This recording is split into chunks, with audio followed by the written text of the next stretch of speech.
Hey guys, tonight we are going on a little trip. Not to a city or a country you can find on a map today, but to a time, a feeling, a scent on the air from thousands of years ago. We're going to be exploring the surprisingly complex, sometimes dangerous, and always fascinating world of ancient beauty and makeup. You might think your winged eyeliner is tough to master, but trust me, after tonight, you'll see that humanity has been struggling with smudges and questionable ingredients for millennia. You'll be a time-traveling beauty blogger. And frankly, your first stop in ancient Egypt might have you wishing for a simple makeup wipe.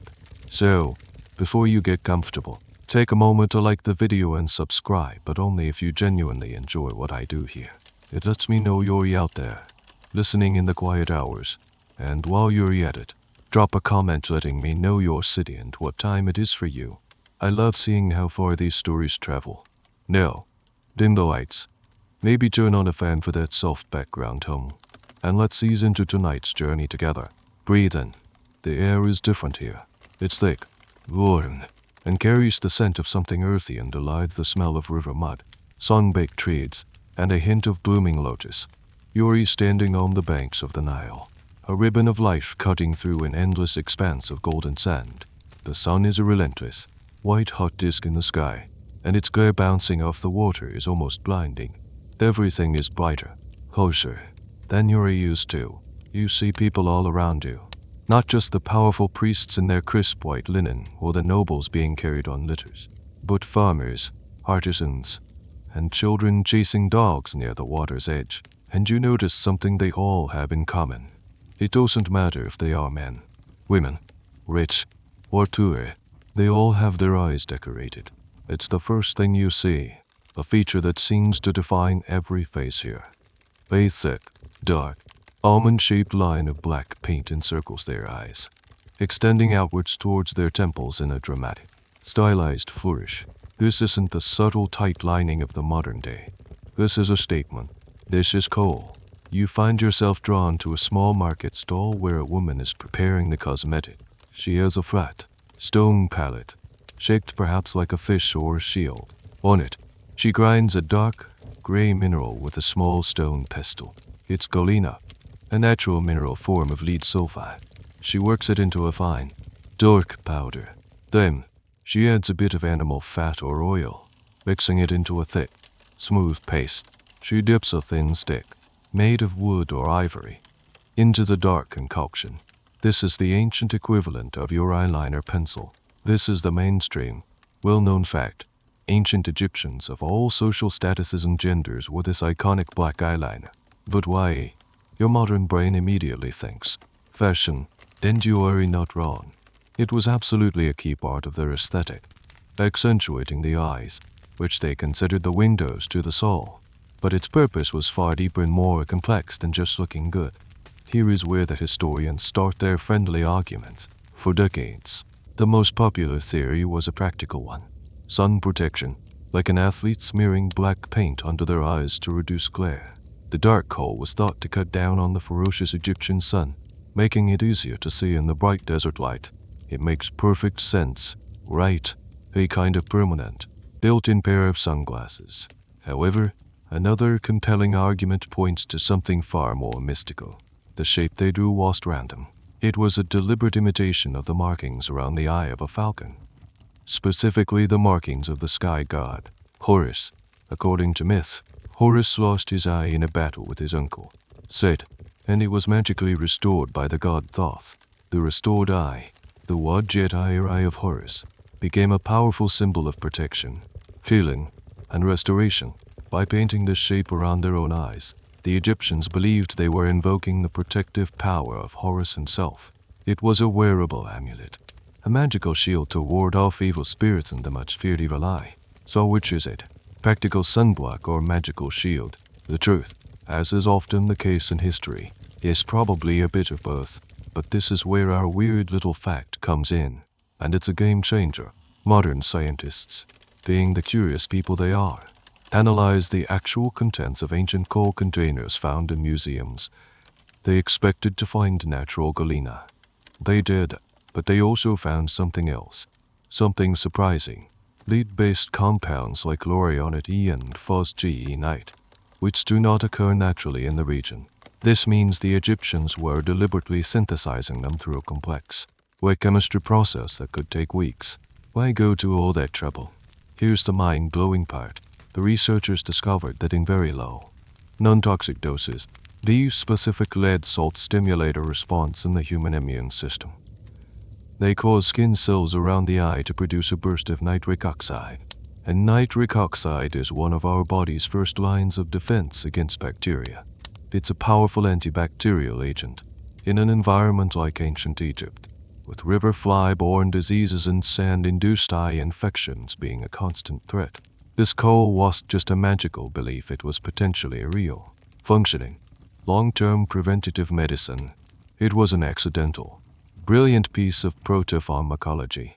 They may have thought it was Horus's magic, but their chemical ingenuity created something that actually worked on a biological level. Historians are still debating whether they understood this effect, or if it was just a happy accident of their cosmetic craft. You look again at the woman with her stone palette. The dark kohl paste sits glistening in one corner, but you notice other colors ground into fine powders on the same palette, a vibrant, shimmering green and a soft, earthy red. The eyes, it seems, were only the beginning. Your gaze shifts from the dark, dramatic kohl to the other powders sitting on the stone palette. They aren't secondary players in this cosmetic drama. They are co-stars. The woman gestures to a mound of brilliant green powder. It's a vivid, almost electric green, the color of new papier shoots. This, she communicates through gestures and a few words in a language that sounds ancient and rhythmic. Esudijo, you know it by another name. Malachite, a copper ore, painstakingly ground into a fine dust. She shows you how it's applied, not with the precision of the kohl line, but as a wash of color across the entire eyelid, from the lash line up to the brow. This was the original Egyptian eyeshadow, popular even before the black kohl came to dominate. Its use was just for aesthetics, though it undoubtedly was beautiful against their sun-darkened skin. The green color was deeply symbolic. It was the color of new life, fertility, and resurrection. It mirrored the vibrant green that would miraculously burst forth from the dark soil after the Nile's annual flood receded, promising a new season of life and a bountiful harvest. Wearing this color was a way to align oneself with these powerful forces of nature. It was also the signature color of Hathor, the goddess of love, beauty, music, and joy. To paint your eyelids green was to carry her blessing with you, to invite joy and vitality into your life. It was a prayer you wore on your face. Then there's the red, a soft, earthy powder of finely ground red ochre, a natural clay pigment rich in iron oxide. She shows you how a tiny amount, mixed with a little water or fat, is dabbed onto the lips to give them a rich, reddish tint. It's also used on the cheeks, a subtle blush meant to imitate a healthy, youthful flush. Unlike the stark, graphic eye makeup, the lip and cheek color was meant to look more natural, a sign of vibrancy and life. You see it on the statues and the temples and the paintings and the tombs, men and women alike, with this subtle, healthy-looking stain on their mouths and cheeks. This is the most common and accessible form of color cosmetics, the mainstream beauty routine for anyone wanting to add a touch of vitality to their appearance. But as you look closer at the noble woman passing by on her litter, you see something else. Her green eyeshadow isn't a flat, matte color. It glimmers. It catches the harsh sunlight in 1,000 tiny, iridescent points of light. This isn't just malachite. This is where the ancient Egyptians got truly creative, revealing a little-known secret of their cosmetic kits. To achieve this sparkling, glamorous effect, they would sometimes add the crushed, iridescent wing casings of jewel beetles. Imagine that. A tiny, shimmering beetle, its life given over to become a pot of ancient glitter. It's a testament to their desire for beauty that they would find it in the most unexpected places, grinding nature's iridescence into a personal statement of luxury. Nil, about that lip color, while red ochre mixed with fat was the standard. This is where historians and archaeologists center one of their many debates. What was the exact consistency of this ancient lipstick? The palettes and grinders are found. The residue of the ochre is there, but the binding agent, the oil or resin, has long since decomposed, leaving few clues. Was it a thick, waxy paste applied with a finger, or a more fluid stain applied with a brush. Some evidence suggests they used plant resins and beeswax to create a more solid, long-lasting product, a true proto-lipstick. The debate intensifies when we talk about the legendary Cleopatra. It's said she disdained the common red ochre. Her signature red, a vibrant carmine, was supposedly derived from a much more exclusive and, frankly, intense source. Casino beetles, thousands upon thousands of these tiny insects would be crushed to produce a small amount of potent carminic acid, which, when mixed with a base, some sources even claim ants' eggs were part of the recipe, created a brilliant, long-lasting red stain. Was this story true, or a later Roman invention to paint her as extravagantly exotic? The historical record is hazy. We know the Aztecs used cochineal for dye, but definitive proof of its use in Ptolemaic Egypt is elusive, leaving scholars to argue whether this was a rare luxury of the elite or a complete myth.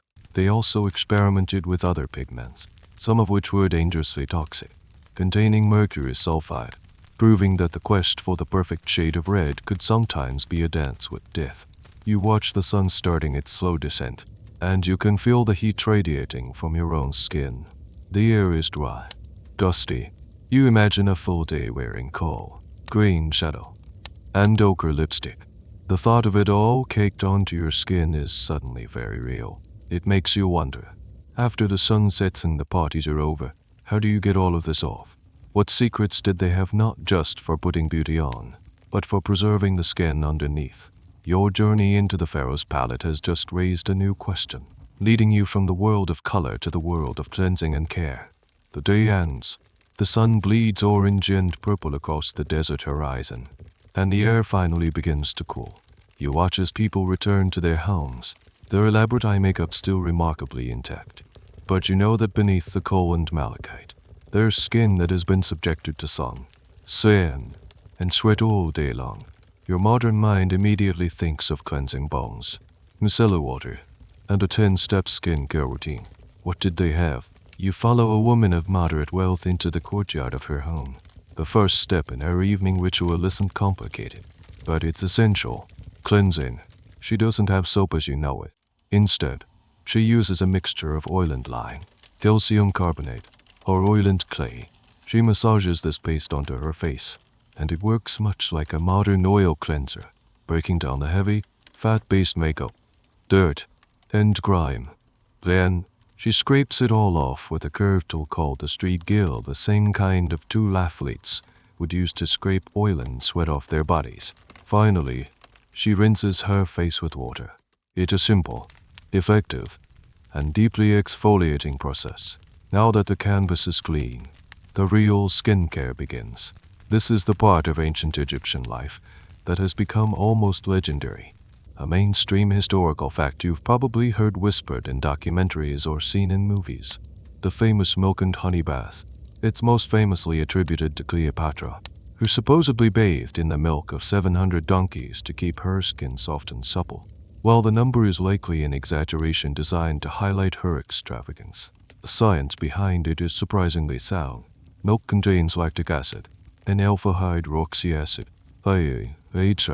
that gently exfoliates dead skin cells, revealing smoother, brighter skin underneath.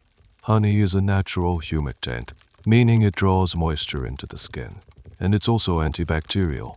So a milk and honey bath was just a symbol of luxury. It was a highly effective, full-body chemical peel and moisturizing treatment for those who couldn't afford a tub full of donkey milk.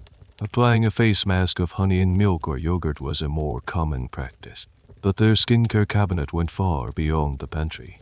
You watch as the woman opens a small, beautifully carved alabaster jar. Inside is a fragrant, oily balm. She warms a small amount between her fingers and gently presses it into her skin. These balms were the moisturizers and serums of the ancient world, and their ingredients were highly prized. The base was often moringa oil, castor oil, or even sesame oil, all known for their nourishing properties. Castor oil, in particular, was a staple, mentioned in medical papier as a cure for everything from hair loss to constipation, but its most common use was as a skin emollient. This is where you discover a fascinatingly weird little tidbit of their beauty meets medicine world. Wrinkles. They were just as concerned about them as we are today. The emperor's papiers, one of the oldest and most important medical documents from ancient Egypt, contains several recipes for anti-wrinkle creams.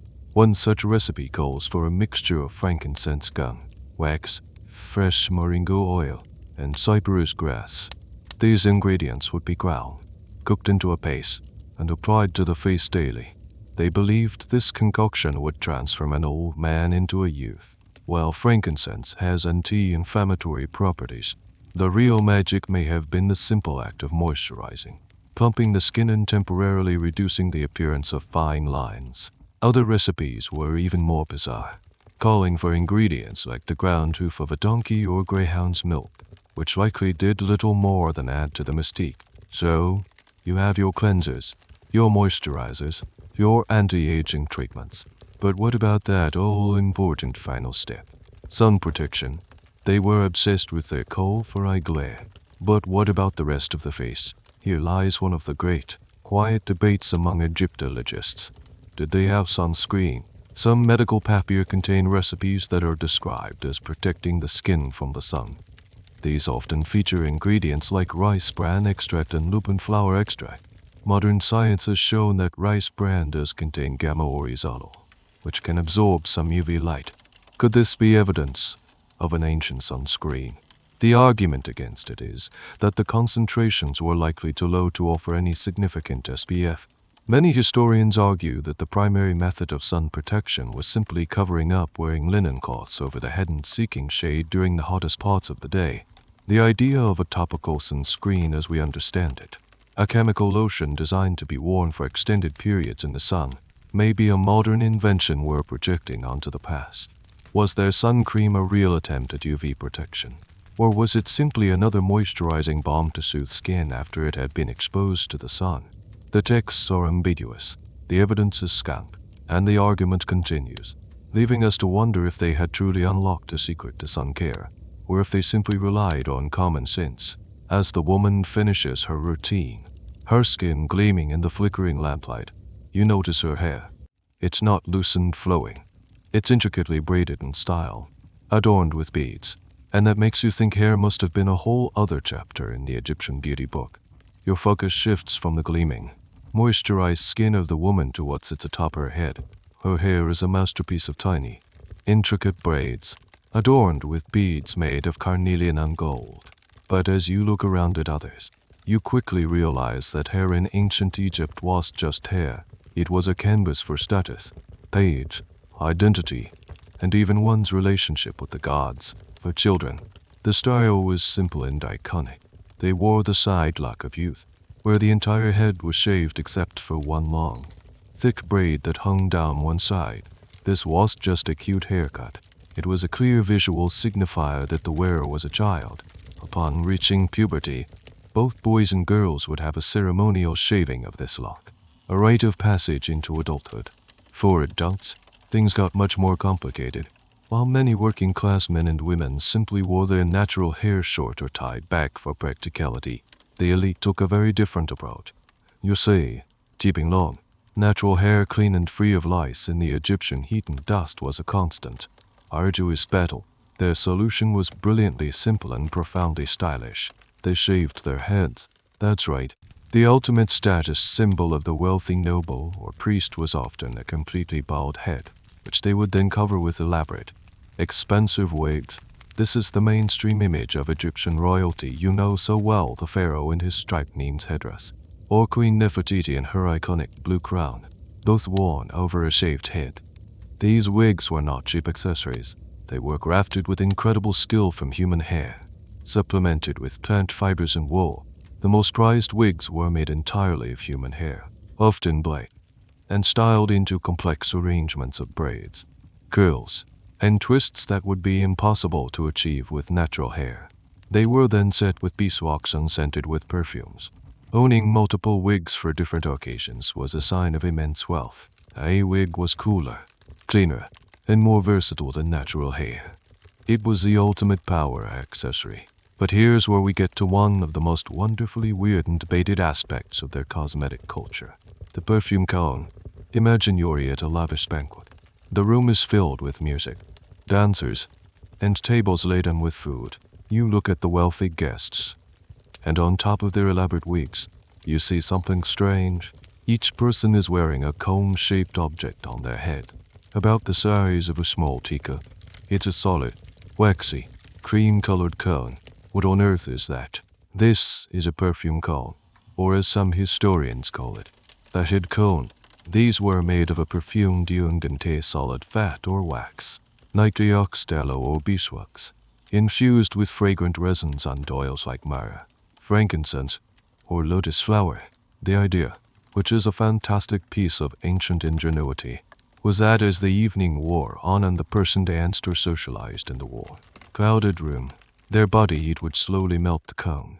The perfumed wax would trickle down over their wig and shoulders, releasing a continuous cloud of beautiful fragrance and giving their hair a fashionable wet look. It was a personal, time-release air freshener and hair gloss all in one. It's an image so bizarre and yet so practical that it perfectly captures the spirit of ancient Egyptian luxury.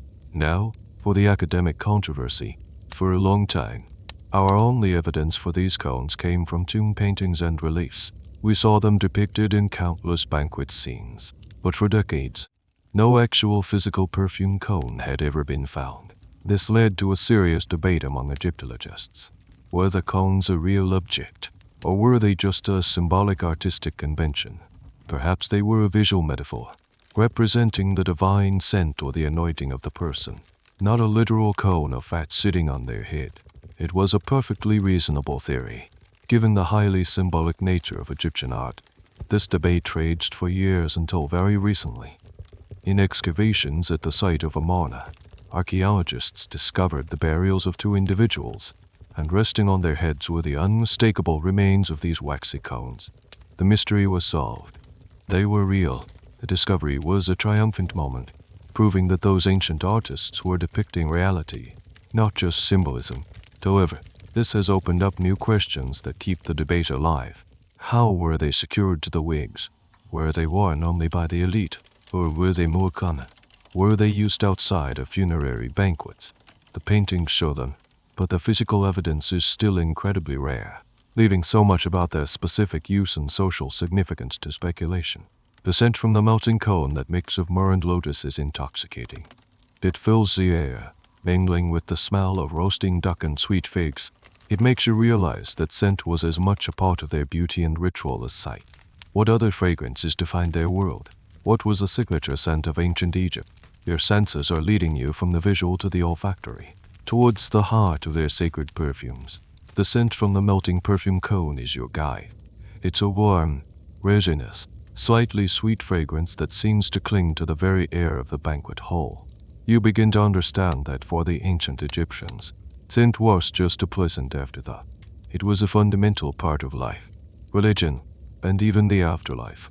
To them, beautiful smells were the fragrance of the gods, a sign of divine presence.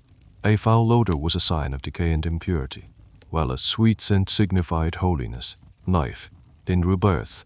You follow the trail of this divine fragrance out of the noisy banqueting towards the solemn, quiet heart of a nearby temple complex. Here, the air is thick with a much more intense and complex aroma.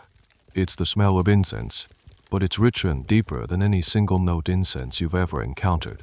It's smoky, spicy, sweet, and durable all at once. This is the scent of kohl, the most famous and sacred perfume of ancient Egypt. The preparation of kohl was not a simple mixing of ingredients. It was a sacred ritual. The recipes were inscribed on the temple walls at places like Edfu and Philae, and they were guarded secrets of the priesthood. This is the mainstream understanding of ancient Egyptian perfume. That kohl was their ultimate, holy fragrance, used to purify the temples, honor the gods, and embalm the bodies of the pharaohs to prepare them for their journey to the afterlife. It was burned in the temples at dusk to create a calming, peaceful atmosphere, to welcome the sun god Ra back from his journey through the underworld, and to prepare the priests for a night of sacred dreams. The recipes for kohl vary, but they all list a complex blend of ingredients, often 16 of them. The list reads like a journey across the ancient world: frankincense and myrrh from the distant land of Punt, mastic resin from the Greek Isles, juniper berries, cinnamon, cassia, calamus, and sweet thrush from across the Near East. These were steeped in wine and mixed with honey and raisins. The process of making it was methodical and ceremonial, involving specific prayers and chants at each stage. It was part art, part science, part magic, but KY wasn't just for the gods. The wealthy also used it in their homes. It was formed into little pellets and burned as a sort of high-end air freshener, or macerated in oil to create a perfumed body oil. The Greek historian Plutarch wrote that it had the power to lull one to sleep, allay anxieties, and brighten dreams. It was the original aromatherapy, a scent believed to have tangible psychological and spiritual benefits. Here's a curious little detail that often gets overlooked. KY was also meant to be consumed. Some recipes describe it being mixed with honey and taken as a sort of confection, believed to act as a medicine to cleanse the internal organs. Imagine eating your perfume. It blurs the line between cosmetic, medicine, and food in a way that feels utterly foreign to us. The idea of a single substance being a perfume, and incense, an anti-anxiety medication, a sleep aid, and a digestive tonic is a testament to their holistic worldview. Now for the scholarly argument that clouds this fragrant world. What did KY actually smell like? This is a surprisingly intense debate among historians, chemists, and perfumers. We have the recipes from the temple walls, but they are more like poems than precise chemical formulas. They list the ingredients, but not the exact quantities or the specific subspecies of plants. For example, what kind of cinnamon or juniper were they using? The scent profiles of different varieties can be wildly different. Furthermore, the preparation instructions are ambiguous. Phrases like steeped until the liquid has reduced are open to interpretation. How long? At what temperature?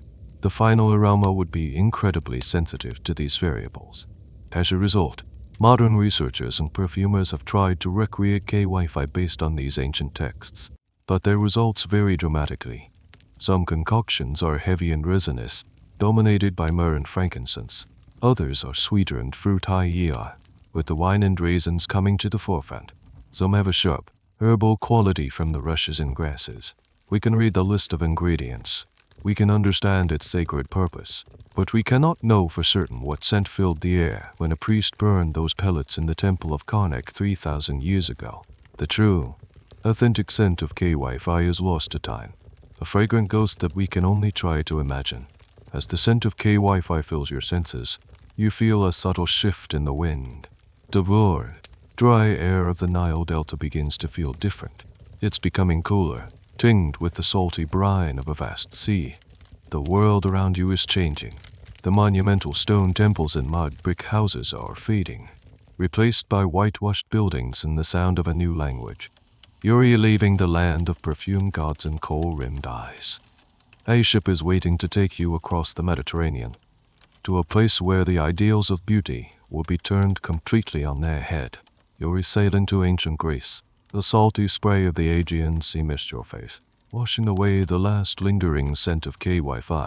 The ship docks in a bustling harbor, and as you step onto the sun-bleached stone of the pier, you feel a profound shift in the aesthetic atmosphere.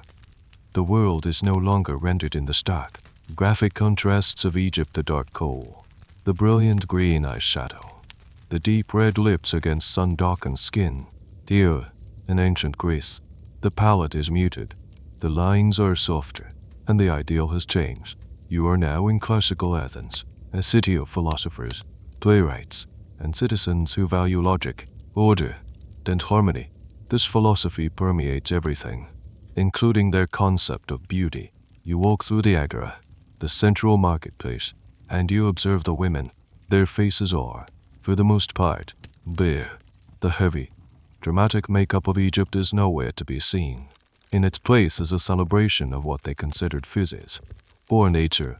The new ideal is a look of effortless, natural beauty. This is the mainstream, foundational concept of Greek beauty, a preference for subtlety and the appearance of unadorned perfection. For a respectable Greek woman, the goal was not to look made up, but to look like she was born with flawless, glowing skin. Her beauty routine was less about color and more about perfecting the canvas itself. The core values were sophrogeny, which translates to moderation, self-control, and temperance, and kosmion, meaning orderly or well-arranged. Applying heavy, obvious makeup was seen as deceptive and theatrical, something for actors or hitaira highly educated courtesans, not for the modest wife of a citizen. So, what did their no-makeup look consist of? The foundation of it all was a healthy lifestyle. The Greeks were firm believers that beauty came from within.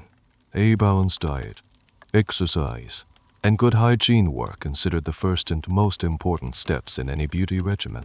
A woman's radiant skin was meant to be a reflection of her inner health and the orderly, balanced nature of her household. However, natural didn't mean they didn't use any products at all. Their interventions were just more discreet.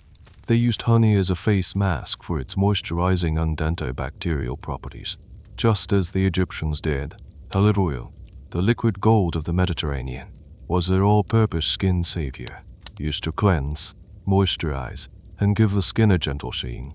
They would anoint their bodies with scented oils after bathing, giving their skin a soft fragrance and a healthy glow. But here's the quirky, slightly hypocritical part of their obsession with natural beauty. While they publicly praised the unadorned face, they were also secretly terrified of imperfections. To achieve the flawless, pale complexion that was so highly prized, many women would resort to using a cosmetic that was anything but natural. It was a white powder called simethion, made from lead carbonate. This was the ancient Greek equivalent of a full coverage foundation. It was a thick, white paste that would be slathered over the face to hide any blemishes, freckles, or natural ruddiness, creating a smooth, ghostly white mask.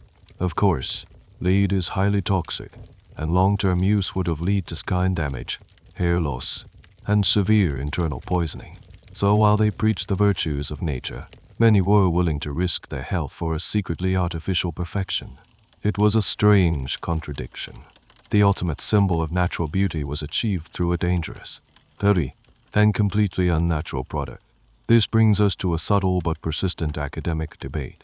How widespread was the use of this lead-based makeup? Some scholars, citing philosophers like Plato and Xenophon who wrote scathingly about women who plastered their faces, argue that it was common, a sort of open secret among the female population. They suggest that the societal condemnation of makeup was a male-authored ideal written into texts, while the reality in the women's quarters, the Gyneceum, was quite different. Other historians argue that these texts should be taken more literally. They believe that the use of heavy lead foundation was likely confined to a smaller, specific subset of the population, perhaps the very wealthy or, more likely, women who were in the public eye. Like courtesans, they argue that the average Athenian wife would have adhered more closely to the ideal of moderation, using only light powders made from ground barley or chalk. If anything at all, was the lead face a common reality hidden behind a veil of public disapproval, or was it a rare practice sensationalized by moralizing male writers? The archaeological evidence scarcity of cosmetic pots compared to Egypt is ambiguous, leaving the true face of the average Greek woman a subject of ongoing discussion. You look at a marble statue of a goddess in Niagara. Her face is serene, perfect, and unpainted. This is the ideal they aspired to. But you're beginning to understand that achieving this look of divine, natural effortlessness sometimes required a little help and a lot of lead. As you ponder this contradiction, you notice something else in the statues and the faces around you. A peculiar feature, shared by men and women, gods and mortals. A dark line of hair running uninterrupted above the eyes. You're about to discover the strange allure of the unibrow. Your eyes, now accustomed to the Greek aesthetic of natural beauty, begin to pick up on a detail that seems anything but. You see it on vase paintings, in the serene faces of marble kohl and korai, and you even catch glimpses of it on the faces of living people in the bustling agora. It's a feature that, to your modern sensibilities, is the very opposite of groomed. It's the unibrow. In ancient Greece, a single, continuous brow that stretched across the forehead was not a sign of neglect. On the contrary, it was considered a mark of great beauty and intelligence for both men and women. This is a well-documented and somewhat surprising mainstream fact of their beauty standards. The space between the eyebrows was ideally non-existent. The poet Caracas, praising a woman's beauty, wrote of her eyebrows that meet. It was a sign of passion, character, and aristocratic lineage. If you were lucky enough to be born with one, you were considered blessed by the gods with a particularly beautiful feature. But what if you weren't? Nature, after all, isn't always so generous. For those who had to separate, distinct eyebrows, achieving this coveted look required a bit of cosmetic intervention. They wouldn't reach for a pencil or a powder like we might today. Instead, they got creative. One popular method was to use a dark powder kohl or ground antimony to carefully paint a line connecting the two brows, creating the illusion of a single, fluid arch. This is where you stumble upon a truly bizarre little piece of their beauty kit. For a more three-dimensional, textured look, some women would create a sort of false eyebrow patch. They would take a small piece of goat hair, dye it black, and use a natural adhesive like tree resin to stick it neatly in the space between their natural brows. It was, in essence, a tiny unibrow toupee. Imagine carefully applying your little patch of goat hair every morning to ensure you met the day's beauty standards. It's a wonderfully strange image that highlights their dedication to this particular trend. While the unibrow was in vogue, the skin beneath it had to be perfect. As you've learned, the ideal was a pale, almost luminous complexion. This was just a matter of fashion. It was deeply tied to their social structure. Pale skin was a sign of wealth and status. It meant you were a woman of the leisure class, one who spent her days indoors, managing the household, rather than toiling under the hot Mediterranean sun like a slave or a field worker. 8'10" was a mark of the lower classes. To achieve and maintain this power, women would go to great lengths. They used the toxic lead powder, methylene, to create that white, mask-like finish. They would also use chalk dust for a less dangerous, though less effective, whitening effect. But what about the other side of the coin? What if you had a naturally ruddy complexion or wanted to add a touch of color back to your ghostly white face? They did use a form of blush, but it had to be subtle. The goal was to imitate the delicate flush of a young girl, not the obvious rouge of a courtesan. The substance they used for this was called pediras, which translates to love of a child. It was a reddish pigment derived either from crushed mulberries or from a plant root called Quaint. A tiny dab on the cheeks was all that was considered acceptable for a respectable woman. This brings us to one of the more contentious scholarly debates surrounding the Greek beauty routine. We know they valued pale skin, and we have textual evidence of them using white lead powder. But how did they control the application? A heavy, kicked-on application was seen as vulgar, while a flawless, natural-looking application was the ideal. How did they achieve this subtlety with such a difficult and dangerous material? Some historians argue that the application was an art form in itself, involving carefully layered powders, perhaps mixing the lead with starch or other substances to create a finer texture, and then buffing it onto the skin for a smooth finish. They believe that women, despite the limitations of their tools, were skilled cosmetic artists. Other scholars are more skeptical. They argue that, given the thick, pasty nature of lead carbonate mixed with oil or honey, a truly natural look would have been almost impossible to achieve. They suggest that the natural look praised by philosophers was more of an unachievable ideal than a daily reality. Perhaps the faces of Athenian women, even the respectable ones, were more obviously painted than the texts let on. Was the average woman master of subtle blending, or was the lead face a stark, checky reality that male writers simply chose to either condemn or ignore? The lack of detailed how-to guides from the period leaves this question open to interpretation. As you contemplate the strange juxtaposition of a carefully constructed unibrow on a dangerously white-knit face, you notice a constant presence in this world. It's in the clay pots, the lamps, and the very air. It's the lifeblood of their culture, their diet, and, as you're about to discover, their entire beauty and hygiene philosophy. It's olive oil. The scent of olive oil is everywhere in ancient Greece. It's in the food sizzling in a nearby kitchen. It fuels the clay lamps that will flicker to life at dusk, and it clings to the skin of the people you pass.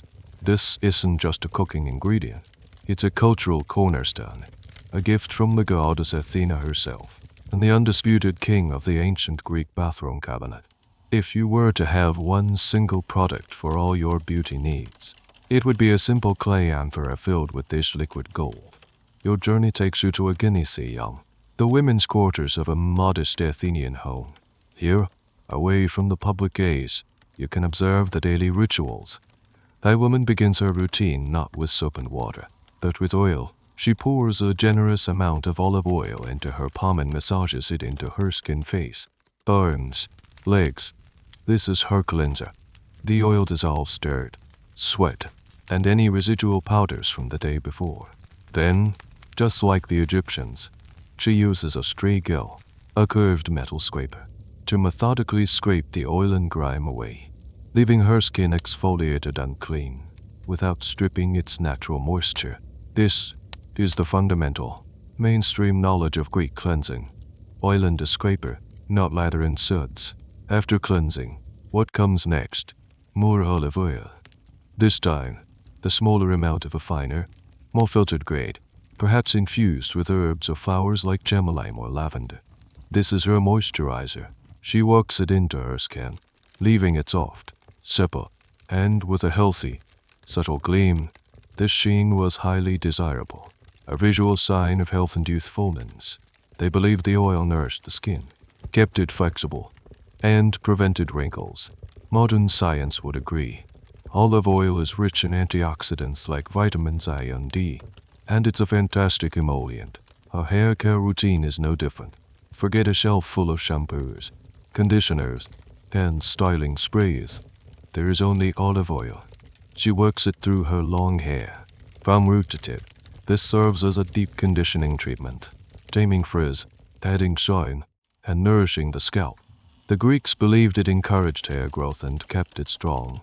After letting it sit, she would rinse it as best she could with water and vinegar to cut through the grease, then comb it out with a fine-toothed comb made of wood or bone. Styling was also oil-based. A tiny bit of oil or beeswax helped to hold their intricate braids and duptos in place. This is where you encounter a slightly strange and specific use of olive oil that goes beyond simple conditioning to combat dandruff for an itchy scalp. They had a special preparation. They would take olive oil and infuse it with fenugreek seeds. The seeds would be steeped in the warm oil, releasing their compounds. The resulting concoction was massaged into the scalp as a medicinal treatment. It probably had a very distinct, nutty, almost maple syrup-like smell. So, while we think of them smelling of lavender or roses, a common scent in the women's quarters might have been the earthy aroma of a fenugreek-infused hot oil treatment. But the use of olive oil was just confined to the home. It was central to one of the most important aspects of Greek culture, athletics. This is where we run into a fascinating historical debate. We know from countless face paintings and historical accounts that male athletes would coat their entire bodies in a thick layer of olive oil before competing or training in the nude. The mainstream explanation has always been functional. It protected their skin from the sun and elements. It kept their muscles warm and supple, and it made it harder for a wrestling opponent to get a firm grip. However, some historians have proposed a more aesthetic and philosophical reason that is still debated. They argue that the oil was primarily for beauty. It highlighted the musculature of the athletic body, making the muscles pop and gleam in the sun, creating a living, moving version of the idealized bronze and marble statues they so admired. It was about creating a specific aesthetic, the glistening hero. This theory suggests that the practical benefits were secondary to the visual effect, which was the primary driver. Function or form. Was it the ancient equivalent of a practical warm-up balm? Or was it a full-body cosmetic, a way to make the human form look more like a god's? Scholars argue about the emphasis, debating whether this was a practical choice or a deeply ingrained aesthetic one. The truth is likely a blend of both, but it reframes our understanding of the gymnasium from a simple sports field to a stage for human beauty. After the competition, the athlete's soil-soaked, dust and sweat-covered body held a strange sort of value. The mixture scraped off their skin, known as glow ios, was considered a potent salve. It was collected and sold as a popular remedy for aches, pains, and inflammation. So, the cycle was complete. The very same oil used to beautify the body in the morning and enhance it for sport in the afternoon was recycled as a medicine by evening. The glistening, oiled bodies of the athletes in the sun draw your attention away from the cloistered world of the home and out into the public sphere. The Greek ideal of beauty was just about a pale face or a stylish unibrow. It was about the entire body, sculpted, honed, and perfected. Your journey is moving from the cosmetic jar to the gymnasium floor. The scent of olive oil and dust leads you away from the private sphere of the home and into the sun-drenched, open space of the gymnasium. This was just a place for exercise. It was a cultural institution, a school, a social club, and, most importantly, a stage for the pinnacle of Greek aesthetic achievement, the male body. In ancient Greece, particularly in city-states like Athens and Sparta, the concept of beauty was inextricably linked with physical fitness and the athletic form. A beautiful man was a healthy, strong, and capable man. You watch them now, men and youths, all training in the nude, their bodies gleaming with that ubiquitous layer of olive oil. They run, they jump, they practice wrestling, they hurl the discus. Every movement showcases their sculpted muscles and toned physiques. This public display of the male body was not seen as immodest. It was a celebration of human potential and a tribute to the gods, who were themselves depicted in perfect human form. This is the mainstream understanding. Greek male beauty was defined by athletic prowess. The ideal physique is seen in statues like the Dori Phros. The spear-bearer was one of harmonious proportions, a balance of muscle and grace, strength and agility. It was a mathematical ideal, a concept they called symmetry. Their beauty routine was the act of exercise itself. The hours spent training were hours spent perfecting their physical form. After their workout, the ritual continued. They would use the strigil to scrape off the mixture of oil, sweat, and dirt, the glow ios you learned about before. Then, they would head to the baths for a cold plunge, a practice they believed was invigorating and essential for good health. They didn't have elaborate skin care. Their skin was cared for by the oil and the scraping, which kept it clean and exfoliated. But their pursuit of the ideal body sometimes led them to some peculiar and specific practices. Here's a little-known tidbit about their aesthetic dedication.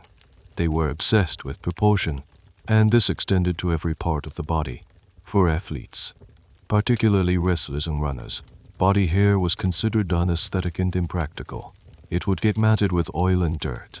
So, they practiced depilation. They would use a variety of methods to remove unwanted body hair, including singeing it off with a heated lamp, plucking it with tweezers called tranquility, or using abrasive pastes made from ingredients like arsenic that would burn the hair away. The smooth, hairless body of an athlete was meant to look more like the smooth, perfected surface of a bronze statue. This brings us to one of the most curious and debated aspects of Greek male athletic culture, the kohl. You see it depicted on some vase paintings of athletes. It was a thin leather cord used by some athletes to tie up the foreskin of the penis, pulling it forward and securing it around the waist. The primary, most accepted reason for this was practical, to prevent injury and keep things contained during vigorous exercise. It was also a sign of modesty and restraint. In Greek art and culture, a small, non-erect penis was the aesthetic and ethical ideal for a civilized man, while a large or exposed one was associated with barbarians, satyrs, and unrestrained lust. However, a debate exists among scholars about the full significance of the kohl. Was it purely a practical device for athletes, as is commonly believed, or was it a more widespread fashion accessory? A male cosmetic worn by non-athletes in daily life is a mark of civilization and self-control. Some art historians point to its appearance on non-athletic figures in vase paintings as evidence for its broader use. Others argue that this is an over-interpretation of artistic convention and that its use was likely restricted to the gymnasium and other specific contexts. Was it the ancient equivalent of an athletic supporter, or was it a piece of everyday body jewelry with deep cultural meaning? The exact social rules governing its use remain a topic of scholarly discussion. The focus on the body wasn't exclusively male, though it was more public for men. Women were also encouraged to be fit, especially in Sparta. where strong mothers were believed to produce strong warriors. They exercised, though in private, and valued a firm, toned body.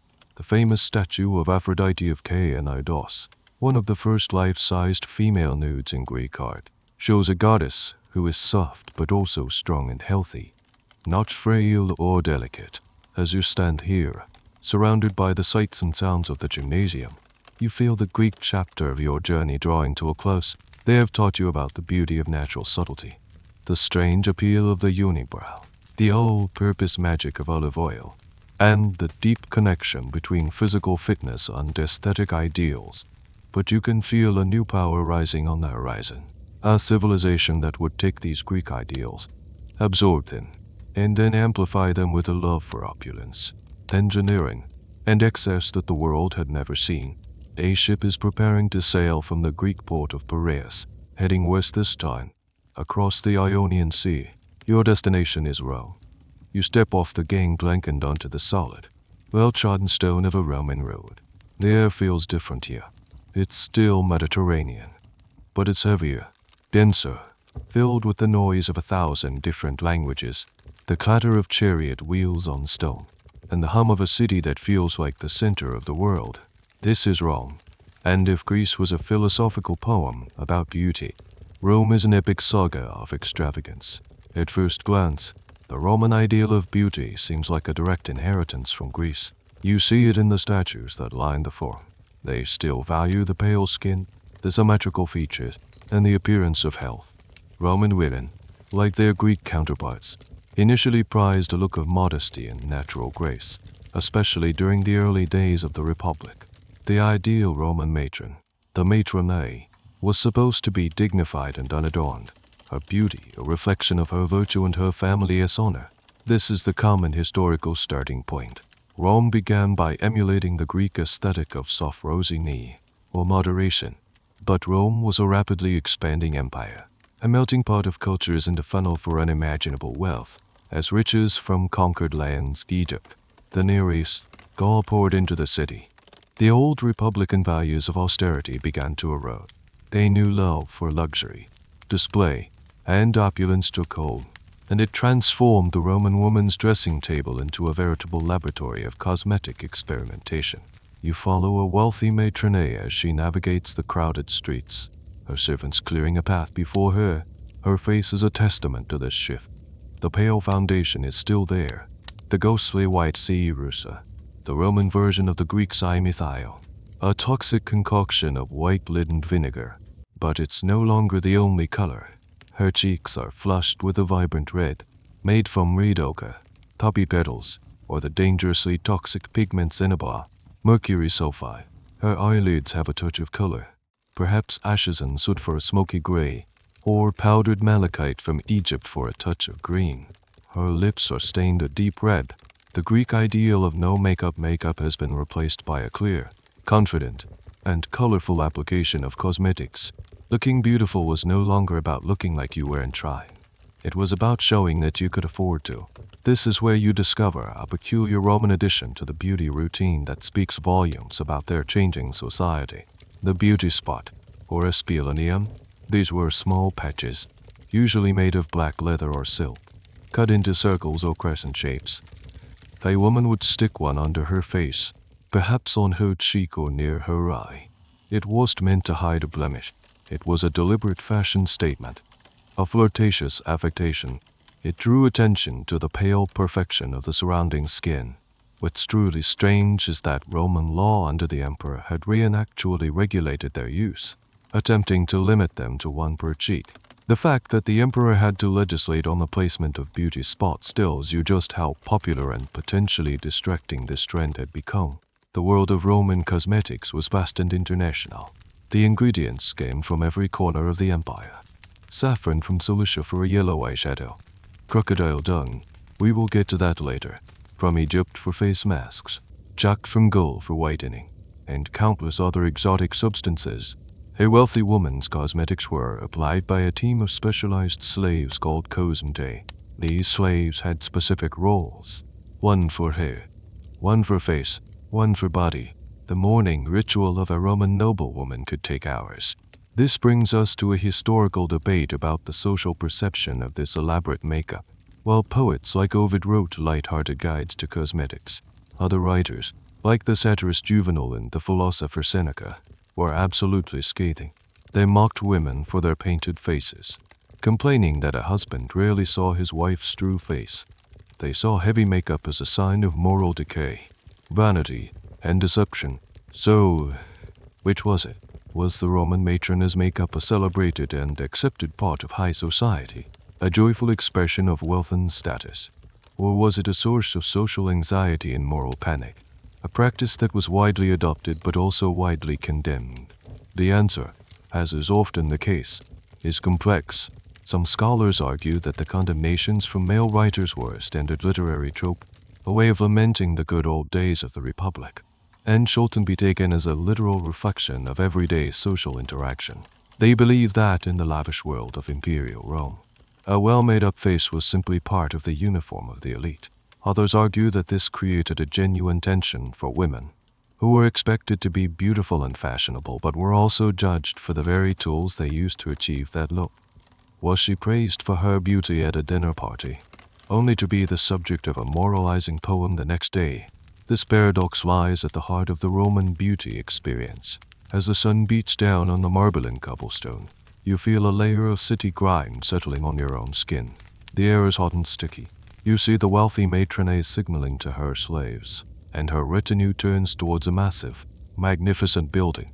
It's a structure of arches and domes, a palace of steam and water. She's not going home. She's going to the baths.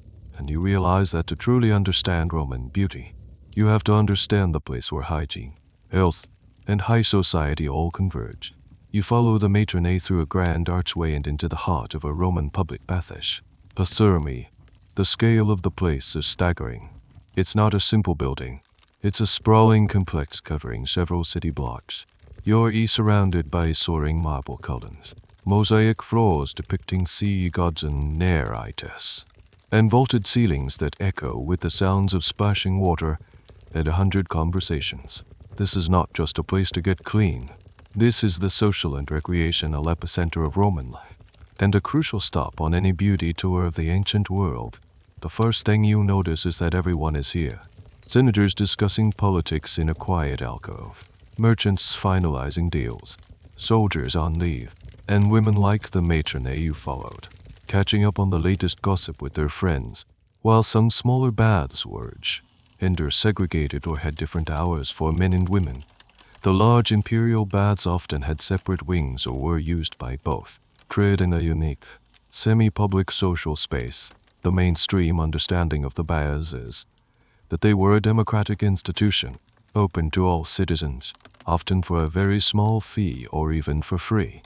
Thanks to the generosity of an emperor or wealthy patron, your matron's journey through the baths follows a specific, time-honored sequence, a kind of thermal circuit designed for health and relaxation. First, she heads to the apodwite area, the changing room. Here, she undresses, leaving her fine clothes with her slaves, and changes into simple sandals on the linen rack. From there, it's off to the palestra, an open-air courtyard, for some light exercise to work up a sweat, perhaps a game of catch with a light ball or some gentle calisthenics. After warming up, the real bathing begins. The first stop is the tepidarium, a warm room heated by an ingenious underfloor heating system called a hypocaust. The air is pleasantly warm and steamy, designed to open the pores and begin the process of deep cleaning. This is a social hub, where people would relax on benches, chat, and prepare for the more intense temperatures to come. Next is the coldarium, the hot room. The heat in here is intense, almost like a modern sauna or steam room. There are pools of very hot water for soaking. Here, the cleansing process gets serious. Just like the Greeks, the Romans used oil, not soap. A slave anoints the matron's body with perfumed olive oil. Then, using a stray gill, the slave meticulously scrapes off the oil, which now holds all the dirt, sweat, and dead skin cells. This exfoliation was the cornerstone of Roman hygiene. This is where you learn a slightly weird but telling detail about Roman bath culture. The street gills came in different materials: bronze for the common folk, sometimes silver or even gold for the fabulously wealthy. But rich women often preferred street gills made of ivory. Why? They believed that ivory was less harsh on their delicate skin than metal, providing a more luxurious and gentle exfoliation. It was a subtle but clear status symbol, another way to display wealth and refinement even in a state of near undress. After the intense heat of the caldarium, the final stop is the frigidarium, the cauldron. This featured a large, deep pool of unheated water. Plunging into the cold water was a shock to the system, intended to close the pores, tighten the skin, and leave you feeling completely refreshed and invigorated. But the beauty treatments didn't stop with the bath circuit. This is where a major scholarly debate comes into play. The bathhouses were also home to a variety of other services. There were barbers, masseurs, and depilators who would pluck stray hairs with tweezers, BOLSLAE. But what about more complex cosmetic treatments? The satirical poet Marshall wrote about women who would arrive at the baths with their faces caked in chalk, or wearing a mask of bean flour dough. Elementum. This has led to a debate. Were face masks a common part of the public bathing experience? Some scholars argue yes, that women would sit in the tepidarium with poultices on their faces, letting the steam work its magic, and that the baths were a one-stop shop for all beauty needs. They envision a scene much like a modern spa, with various treatments happening openly. Other historians find this unlikely. They argue that such messy, intimate procedures were more likely done in the privacy of one's home. They suggest that Marshall's descriptions were satirical exaggerations, mocking women for being so vain as to bring their entire beauty arsenal to a public space. Were the baths a full-service salon, or were they primarily about bathing, with other cosmetic activities being a rare and slightly ridiculous exception? The texts are ambiguous, offering fuel for both sides of the argument. Your matrone, now scraped, cleansed, and glowing, emerges from the frigidarium. A slave massages her skin with a final application of fragrant oil, perhaps rose, lily, or jasmine. She is clean, relaxed, and ready to be seen. Her skin is prime. Now, back in a private chamber attached to the bath, her cosmete will begin the real artwork, the application of her evening makeup. And for that, you realize you might need a guide, a teacher, someone who literally wrote the book on Roman beauty. Leaving the steamy, echoing halls of the bathhouse, you find yourself in a quieter, more intimate setting, the dressing room of a wealthy Roman woman. The air is scented with rose oil and expensive incense. Her skin, freshly cleansed and glowing from the baths, is a perfect, blank canvas. Her team of cosmete stands ready with an array of pots, palettes, and tools. This isn't just a routine. It's a carefully orchestrated performance, and for a step-by-step guide, you couldn't ask for a better instructor than the poet Ovid. Around 1 BC, Ovid, a poet famous for his works on love and mythology like the Metamorphoses, wrote a surprisingly practical little poem called Metacamina Faciae Feminae, which translates to cosmetics for the female face or the art of beauty. It's essentially the first surviving beauty tutorial from the Western world. Although only about 100 lines of it survive, it gives us a direct, mainstream insight into the ideals and ingredients of Roman skincare. Ovid begins his lesson not with makeup, but with skincare, a principle that feels remarkably modern. He advises women to first perfect their complexion. He offers a recipe for a face mask, a spot-removing application, that he claims will make a woman's face more brilliant than her own mirror. The recipe includes imported barley, jet, a type of legume, maize, then powdered stag's horn. He also suggests adding crushed narcissus bulbs, gum, Tuscan spelt, and a healthy dose of honey. These ingredients were to be ground into a fine powder, mixed, and applied to the face. He understood that a smooth, bright base was essential before any color was applied. Now, the makeup application begins, and you can see the process unfold before you. The first layer is the foundation. A slave takes a pot of cerusa, that infamous white paste, and mixes it with a little honey or fat to make it spreadable. She applies it carefully to the woman's face, neck, and arms, creating an even, pearly white complexion. This was the essential first step, the canvas upon which all other colors would be painted. Next come the eyes. Unlike the Greeks, who favored a more natural brow, Roman women often tucked and shaped their eyebrows. Ovid himself advised that brows should not meet in the middle. The unibrow was out of fashion. They would then use a bit of soot or powdered antimony, a dark mineral, to darken and define their arch. For eyeshadow, the options were varied. A simple, smoky eye was created with ash. For a more glamorous look, they might use powdered malachite for green, azurite for blue, or saffron for a golden yellow hue. A small, delicate brush made of fine animal hair, or even just a finger, would be used to apply the color to the lids. Then, the cheeks, to bring life back to the pale, lid white face. A touch of blush was essential. The slave dabs a red pigment onto her mistress's cheeks. This could be reed ochre from the earth, the juice of poppy or rose petals, or, for the truly wealthy, the famously vibrant but toxic cinnabar, mercury sulfide. The goal was a healthy, youthful flush, but some satirists complained that women would apply it so heavily they looked like they had been splashed with mulberry juice. Finally, the lips, a stain made from wind dregs or reed ochre mixed with fat would be applied, giving them a defying, reddish tint. This is where you encounter a strange little detail that Ovid doesn't mention, but other sources hint at. Veins on the pale canvas of the face. Some fashionable women would take a fine brush and delicately paint faint blue lines onto their temples or forehead, meant to mimic the appearance of delicate veins showing through translucent skin.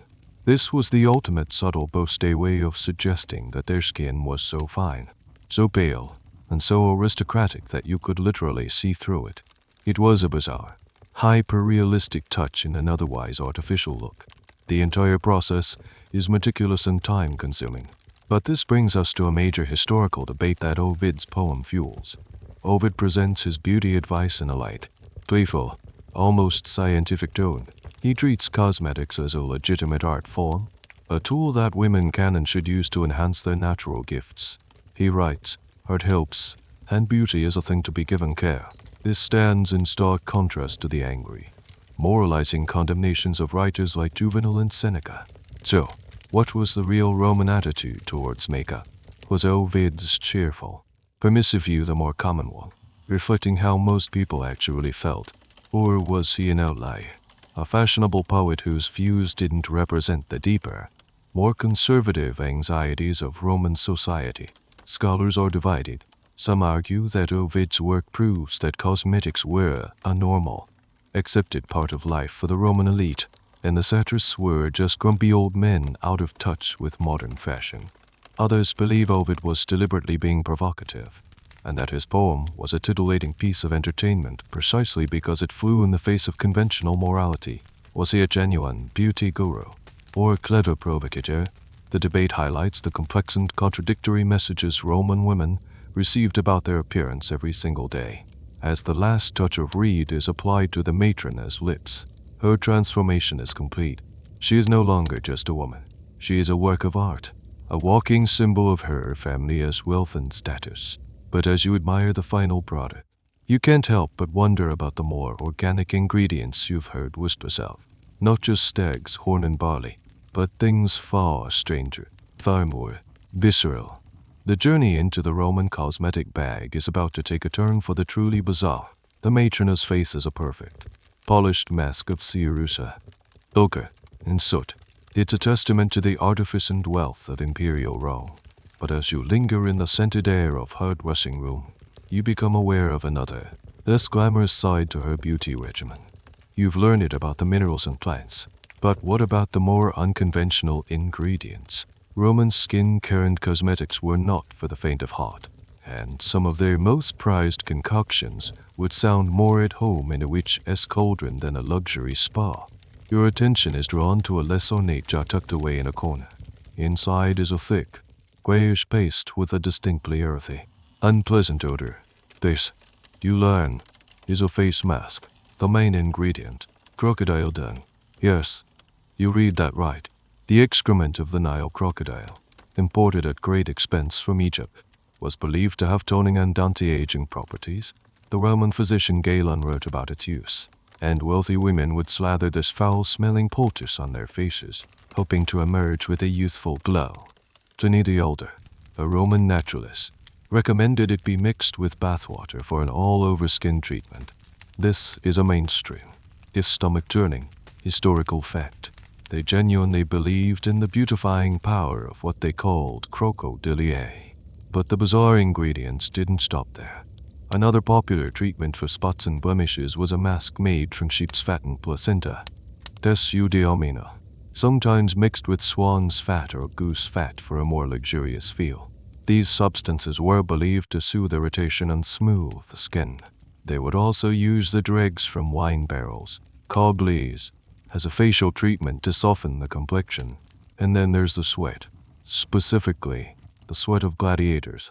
After a fight in the arena, the glow is that same mixture of sweat, dirt, and oil that was scraped off Greek athletes was scraped from the bodies of victorious gladiators. This substance was bottled in small pots called strigmente and sold to female fans outside the Colosseum. It was considered an incredibly potent and exclusive facial cream. Why? Gladiators were symbols of masculinity, strength, and vitality. By applying their sweat to their skin, women believed they could capture some of that potent life force, making themselves more alluring and desirable. It was part souvenir, part celebrity merchandise, and part magical aphrodisiac. It's a strange and visceral example of how deeply intertwined beauty, celebrity culture, and superstition were in ancient Rome. This deep dive into the weirder side of Roman beauty brings us to a historical debate that still puzzles classicists and archaeologists. It revolves around the contents of a small, sealed tin pot discovered in London at the site of a Roman temple. When it was opened in 2003, researchers found a well-preserved, creamy white substance inside. It was a face cream, almost 2 years old. Analysis showed that the main ingredients were refined animal fat, likely from cattle or sheep, starch, and a mineral called tin oxide. The starch would have cut the greasy feeling of the fat, and the tin oxide provided the white color. Most remarkably, when rubbed on the skin, it left a smooth, non-greasy finish. The fingerprints of the last person to use it were still visible on the surface. The debate is not about what it is, but what it represents. Some scholars see this as proof that Roman cosmetics were more sophisticated than the crude, foul-smelling concoctions described by satirists. They argue that this was a high-quality, well-formulated foundation or concealer, evidence of a developed cosmetic chemistry. It shows they knew how to refine and mix ingredients to create a pleasant and effective product. Other historians argue that this pot might be the exception, not the rule. It was found in a temple, suggesting it could have been a special ritual cosmetic, not for everyday use. They caution against using this one perfect example to downplay the widespread use of bizarre and unhygienic ingredients like dung and placenta, which are well documented in texts. Was this tin a glimpse into the typical Roman woman's makeup bag, proving their cosmetic skill? Or was it a rare, high-end product that gives a misleadingly clean picture of a beauty culture that was often messy, smelly, and strange? The single pot from London offers a tantalizing but incomplete clue. The pursuit of beauty was just about what you put on your face. It was also about what was on your head. You notice your matron's hair. It's not her own. It's an elaborate wig, piled high with curls and braids in a style favored by the empress, and her own hair, peeking out from underneath. It's a strange, reddish-blonde color that doesn't look entirely natural. You're about to discover the Roman obsession with a hair color that was both fashionable and deeply controversial. Blonde. Your focus moves from the painted face of the Roman matrone to the elaborate structure on her head. The hairstyles of imperial Rome were architectural marvels. During the Flavian dynasty, women's hair was piled high in a breathtaking honeycomb of curls at the front, with long braids cascading down the back. These styles were so complex that they almost always required the use of wigs and hairpieces, and the most sought-after hair for these wigs was blonde. The Roman obsession with golden hair is a fascinating and deeply conflicted aspect of their beauty culture. Initially, blonde hair was associated with the barbarian peoples they conquered to the north. The Gauls and the Germans. When Roman soldiers brought back captives from these northern campaigns, Roman women were mesmerized by their fair hair. It was exotic, different, and soon became the ultimate fashion statement. This is the mainstream historical fact. Blonde hair became a powerful symbol of luxury and trendiness in Rome. Wealthy women would pay exorbitant prices for wigs made from the hair of captive German women. The hair was cut from the heads of slaves and sold in the Roman market, the stark and tangible reminder of the empire's military might, transformed into a fashion accessory. To wear a blonde wig was to wear a piece of the conquered world, a clear display of status and connection to the power of the empire. But what if you couldn't afford a high-end German wig, or preferred to dye your own hair? This is where Roman ingenuity and willingness to experiment with dangerous chemicals came into play.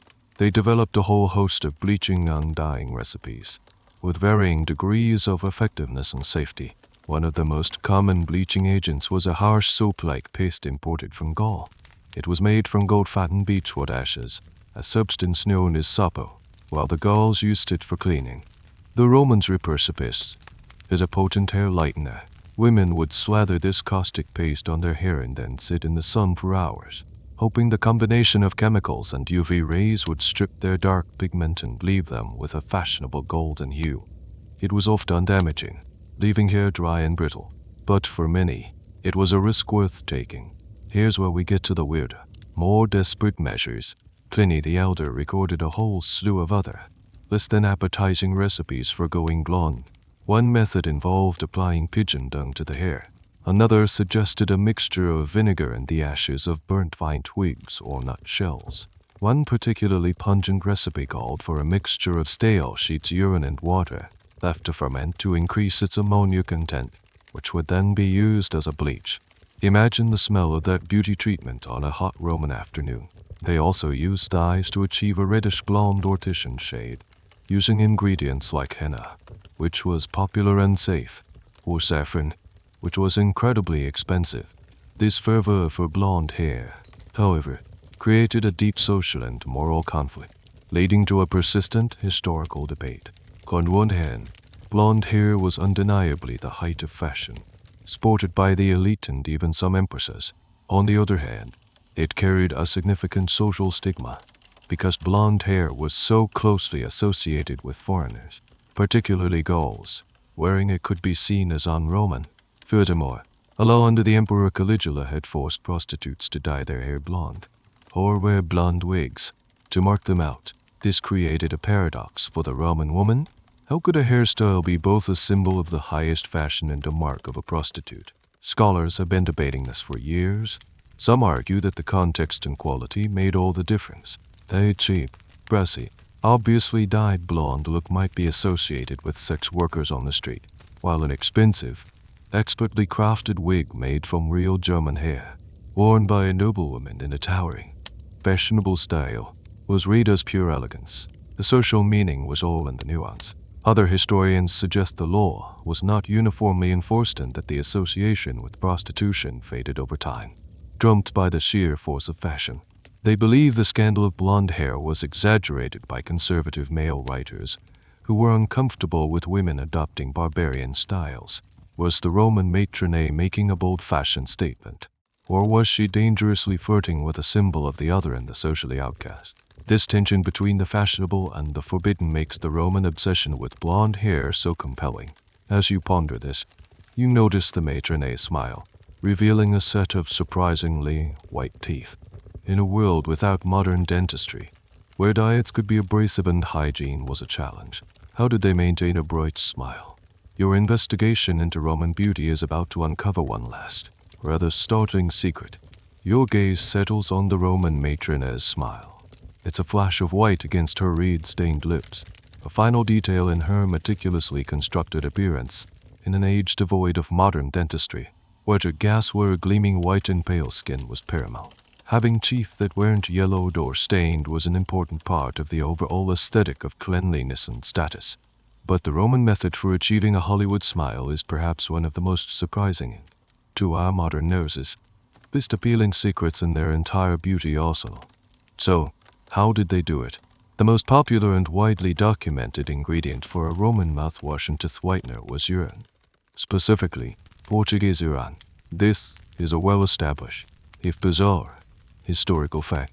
The Roman poet Catullus wrote a scathing poem about a rival named Aeginatius who had dazzlingly white teeth, mocking him for brushing them with his own Spanish, referring to the Iberian Peninsula, including modern-day Portugal. Urine. Why Portuguese urine? The Romans believed that the urine from this region was the most potent in the world. They were so convinced of its efficacy that it was shipped to Rome in large clay jars, where it was sold as a key ingredient in medicinal and cosmetic preparations. It was a commercial product. The secret to its whitening power lies in its chemistry. As urine decomposes, the urea within it breaks down into ammonia. Ammonia is a powerful cleansing agent and a natural bleach, capable of lifting stains from tooth enamel. The Romans had stumbled upon a bit of practical chemistry. Even if the source was unconventional, they would use it as a mouthwash, swishing the stale liquid around to whiten their teeth and, they believe, to tighten their gums. Of course, not everyone was on board with the urine rinse cycle. For those who preferred a less pungent morning routine, there were other options. They would create tooth powders from a variety of abrasive materials: powdered pumice, ground up bones, crushed eggshells, and the powdered ashes of burnt ox, whose were all used to scrub the teeth. These would be mixed into a paste with honey or myrrh and rubbed onto the teeth with a finger or a small stick with a frayed end. A primitive toothbrush, while abrasive, these powders would have been effective at scouring away plaque and surface stains. Here we encounter a funny little detail from the world of Roman oral hygiene. One of the more gourmet ingredients recommended by Pliny the Elder for a tooth cleaning powder was the brains of mice. The brains were to be mashed with sodium bicarbonate to create a cleansing paste. While there's no scientific basis for this, it highlights their throw everything at the wall and see what sticks approach to medicine and cosmetics, where superstition and bizarre ingredients often went hand in hand with more practical solutions. The use of urine as a key ingredient in cosmetics and cleaning leads to a fascinating historical debate. How socially acceptable was this? Really, the text presents a contradictory picture. On one hand, we have clear evidence of its commercial trade and recommendations from respected figures like Pliny. This suggests it was a mainstream, if not openly discussed, practice. It was simply a useful chemical, and its origin was secondary to its function. On the other hand, we have the biting satire of poets like Catullus. He was just mocking Aeginatius for using urine. He was mocking him for being so proud of the results, for smiling so widely and showing off his piss-polished teeth. This implies that while the practice might have been common, it was also considered a bit gross and certainly not something to advertise. So, which was it? A standard, unremarkable ingredient in the Roman household, like bleach is for us today, or a slightly shameful secret, a home remedy that worked, but was best kept private. Scholars debate whether the satirists were reflecting a genuine, widespread social disgust or simply using it as an easy punchline to mock someone's vanity. Was the average Roman discreetly buying their jar of imported urine, or were they genuinely repulsed by the whole idea? The social etiquette surrounding this very personal practice remains ambiguous. As you contemplate the strange reality of a mouth rinsed with ammonia, you feel the very ground beneath your feet begin to shift.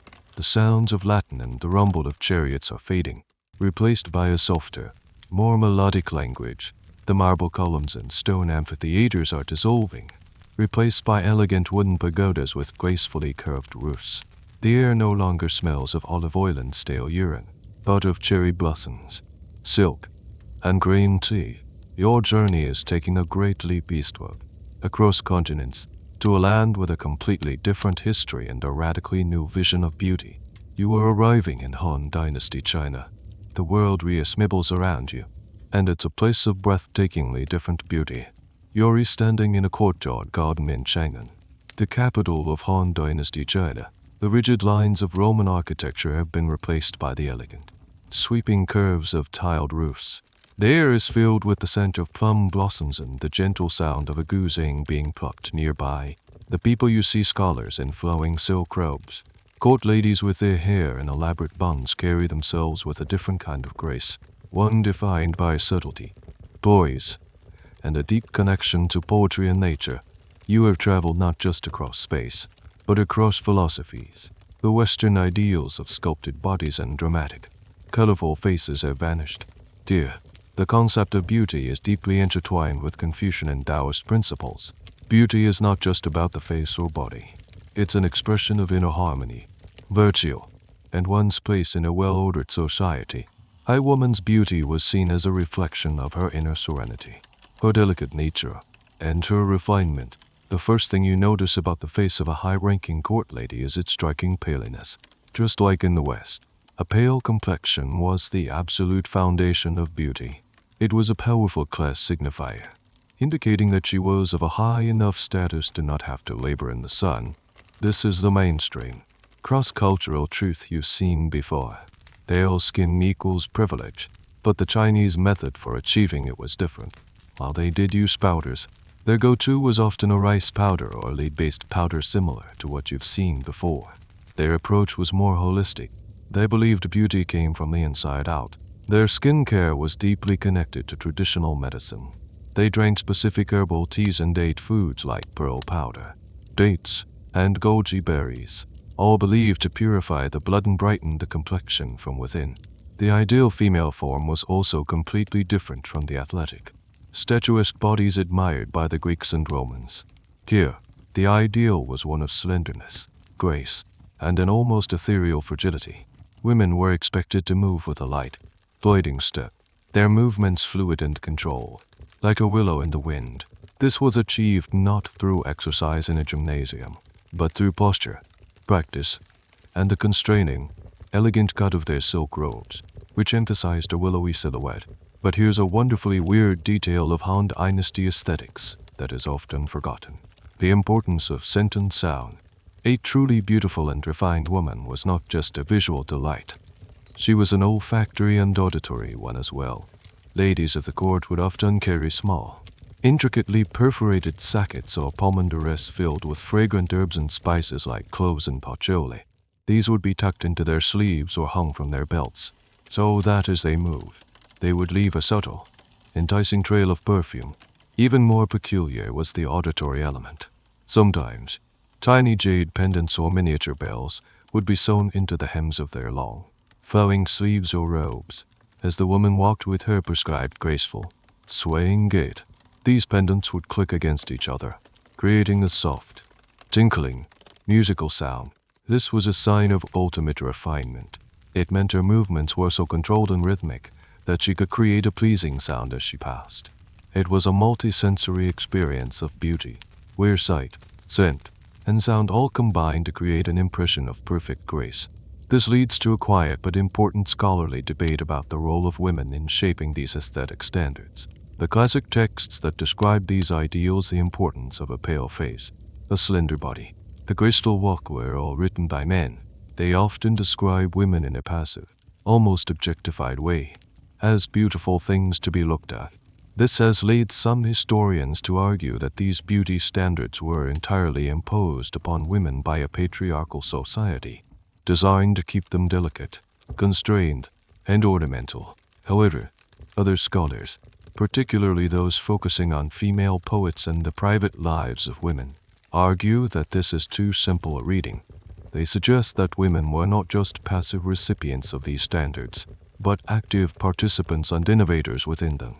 They argue that the women's quarters, the niche, were a space of creativity, where women shared beauty secrets, invented new cosmetic styles, as we will see, and used beauty as a form of self-expression and even subtle competition.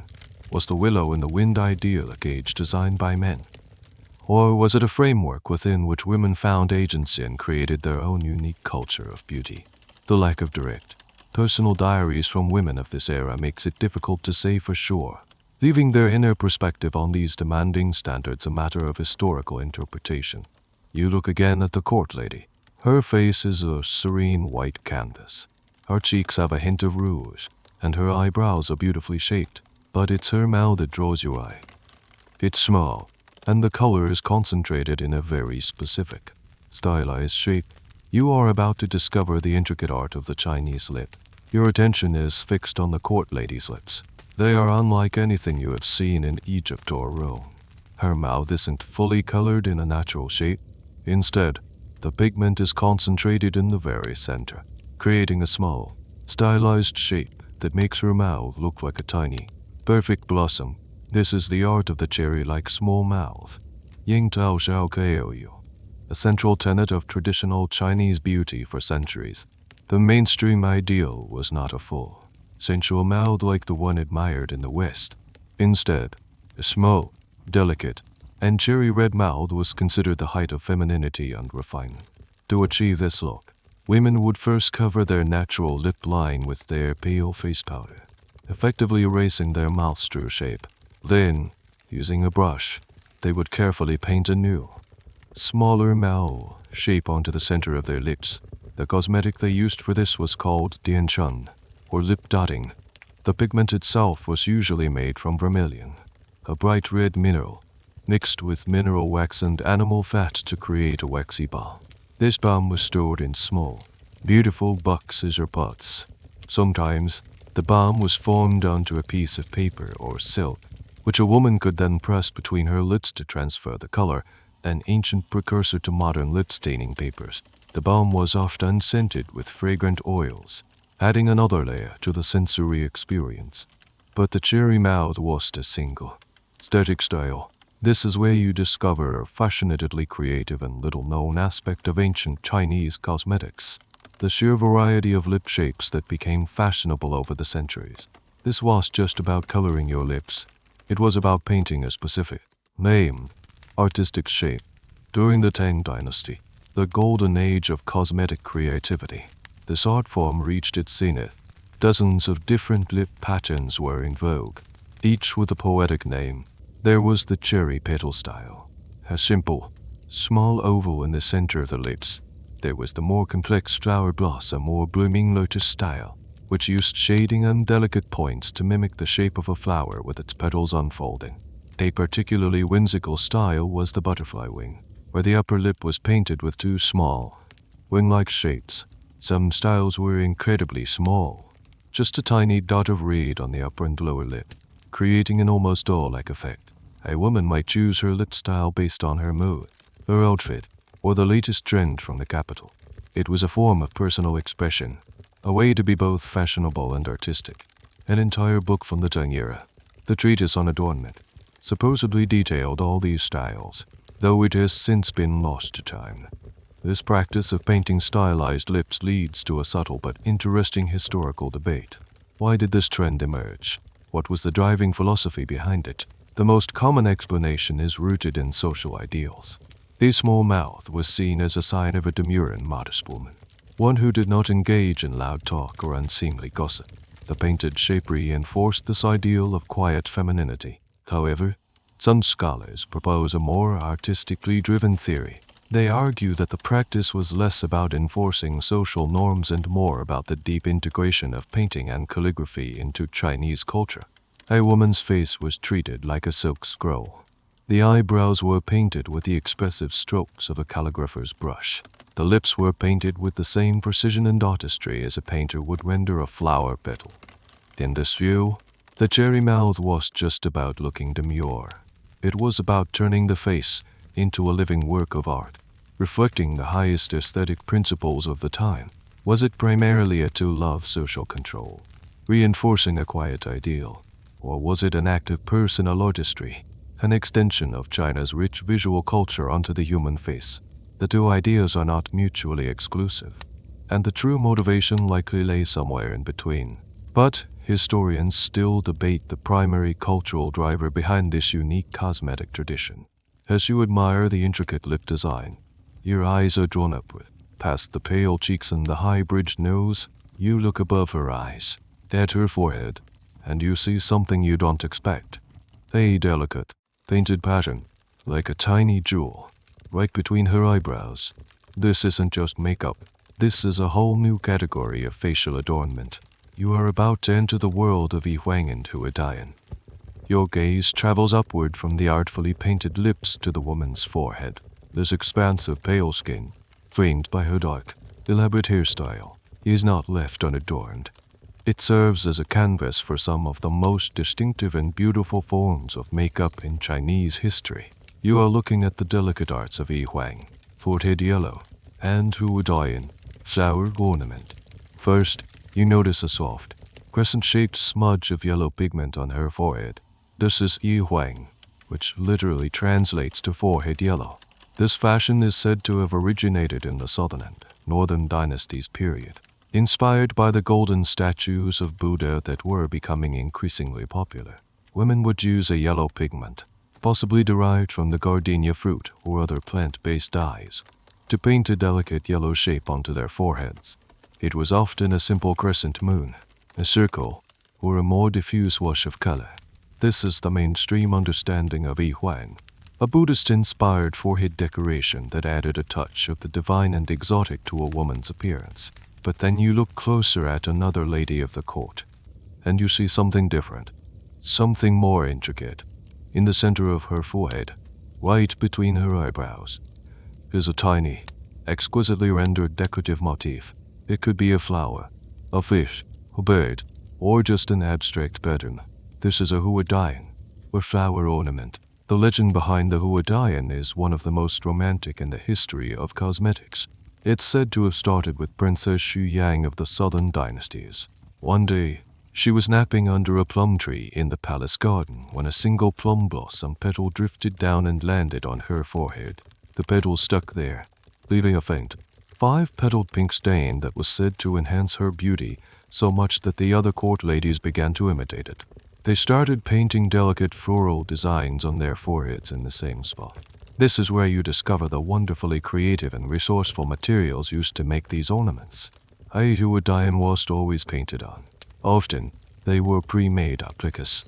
The weird and wonderful list of materials included paper, silk, and even fish scales. But one of the most popular and bizarre materials was dragonfly wings. The delicate, iridescent wings of a dragonfly would be carefully cut into a desired shape to create a shimmering, magical-looking ornament. Other options included the feathers of a kingfisher, known for their brilliant, electric blue color, or slivers of gold and silver foil. These tiny, precious shapes would then be stuck to the forehead using a special glue called hajiawi, which was made from fish air bladders. It was sticky enough to hold the ornament in place, but gentle enough to be washed off later. A woman's choice of Huadayan was a form of self-expression. She could match it to her clothes, the season, or her mood. A simple dot for daily wear, an elaborate golden flower for a banquet. It was a subtle but powerful way to display one's taste and status. This brings us to a historical debate surrounding these forehead ornaments. What was their primary function? The traditional view, supported by the legends of the Buddha and Princess Xu Yang, is that they were purely decorative, a form of high fashion. They were about beauty, art, and personal adornment. However, some scholars have proposed a more practical, though less romantic, theory. They suggest that some of these ornaments, particularly the simpler dot-like ones, may have served a different purpose, to cover up imperfections. Specifically, they might have been used to hide the small scar left by moxibustion, a traditional Chinese medicine practice that involves burning a small cone of dried mugwort on specific acupuncture points. The forehead was a common point for this treatment. In this view, the Huadayan might have started as a clever way to conceal a medical moth, which then evolved into a purely decorative fashion. Was the beautiful flower on a princess's forehead a poetic fashion statement? Or did it have its roots in the practical need to hide a small burn mark from a medicinal treatment? The evidence is circumstantial, and the debate continues between the romantic and the pragmatic interpretations. Looking at the full picture of the Chinese court lady's face, the pale foundation, the rosy cheeks, the cherry-pip lips, the forehead ornament, you realize there's one more crucial element that frames it all. A feature that was treated with the same artistic and calligraphic intensity as the lips. You're about to explore the ever-changing, endlessly creative world of the Chinese eyebrow. Your focus is now drawn to the feature that frames the entire work of art. The eyebrows, just as with the lips. The eyebrows of an ancient Chinese woman were not simply groomed or filled in. They were completely reimagined. The process began with a bold, almost shocking step for many cultures. They were shaved off. A woman would remove her natural eyebrows entirely, creating a blank canvas above her eyes, ready for the artistry to begin. This is the fundamental, mainstream fact about high-fashion eyebrows in many periods of Chinese history: total removal followed by creative repainting. With a clean slate, a woman could then paint on any eyebrow shape that was in vogue, and the fashions changed dramatically from dynasty to dynasty, sometimes even from year to year. The pigment they used was a black or dark gray ink-like substance, often made from soot mixed with oil or water. In the Han Dynasty, the prevailing style was a long, arched brow that ended in a sharp, pointed tip, giving the face a look of serene authority. But it was during the Tang Dynasty that eyebrow art exploded into a universe of creative expression. The willow leaf brow. The long, slender, gracefully curved shape that mimicked the leaf of a willow tree was a perennial favorite, celebrated in countless poems for its delicate beauty. It evoked a sense of gentle melancholy and poetic grace. However, the Tang aesthetic was also bold and experimental. This is where you encounter the wonderfully weird side of eyebrow fashion. Alongside the delicate willow leaf, other, much stranger shapes became popular. There was the shortened thick brow, a much bolder, almost masculine style that conveyed confidence. There was the 8-character brow, which was painted to slope downwards from the center, creating a permanent expression of charming sadness or worry. It was the cosmetic equivalent of a tragic poet's frown. Perhaps the most famous and bizarre style was the moth centenni brow, the short, thick brow that was painted with fuzzy, upward flicking edges, meant to resemble the antennae of a moth. This style was daring, avant-garde, and a huge departure from the delicate, naturalistic shapes. Emperor Xuanzong of the Tang Dynasty supposedly commanded his court ladies to paint their brows in this style, making it the height of imperial fashion for a time. An official court painter was even tasked with documenting the 10 most fashionable eyebrow shapes of the era in a work called the Shimei-tu, or Diagram of 10 Eyebrows. Though sadly, like the treatise on lip styles, this document has been lost. This constant devolution of eyebrow shapes has led to a fascinating historical debate. Why were they so obsessed with changing their eyebrows? One theory is purely about fashion and novelty. In the vibrant, cosmopolitan world of the Tang Dynasty, with its constant influx of new ideas and goods via the Silk Road, tastes changed rapidly. A new eyebrow shape was like a new dress or a new song, a way to be modern, to show you were in touch with the latest trends from the capital. It was a fast-paced cycle of aesthetic innovation. Another, more philosophical theory links the practice to Taoist ideas of transformation and the impermanence of all things. By shaving and repainting her brows, a woman was embodying the idea that identity is fluid and appearance is changeable. The face was not a fixed entity but a canvas for constant reinvention. This view suggests that the changing brows were not just frivolous fashion, but a deep-seated cultural practice reflecting a particular worldview. Were these women just trend followers, eagerly adopting the latest at brow from a fashion magazine equivalent, or were they engaging in a subtle philosophical act, demonstrating the fluid nature of beauty and self? Scholars argue about the depth of meaning behind these painted-on shapes, questioning whether we are reading too much into what was simply a lot of variety. As you take in the full, stunning effect of the Tang court ladies make up the forehead flower, the moth centenni brows, the tiny cherry blossom lips. Your eyes drift down from her face. You notice her hands. They are elegant and pale, and her nails are astonishingly long, protected by ornate guards. You realize that in this world, beauty and status extended all the way to the fingertips. Your journey through the world of ancient Chinese beauty takes you from the meticulously painted face down to the hands, and what you see there is just as deliberate, symbolic, and status-driven as any forehead flower or painted eyebrow. You're looking at long, perfectly manicured nails, some of them stained a deep, rich color. This is the art of the manicure, a practice with a long and fascinating history in China. The most striking feature is the length. For an elite woman, and some scholarly men, growing one's nails to an extreme length, sometimes several inches long, was the ultimate status symbol. This is the core, mainstream understanding of this practice. Long nails were a clear, undeniable statement that the owner did not and could not perform any kind of manual labor. They couldn't cook, they couldn't clean, they couldn't farm. Their hands were purely ornamental. It was a visible testament to a life of leisure and privilege, proof that they had servants to attend to their every need. To protect these fragile symbols of status, they used ornate nail guards.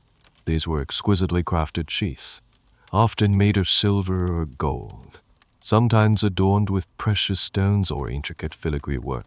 They fit over the nail like a thimble, protecting it from being accidentally broken. A set of these glittering guards, worn on the little and ring fingers, was a piece of jewelry in its own right, adding to the overall impression of wealth and refinement.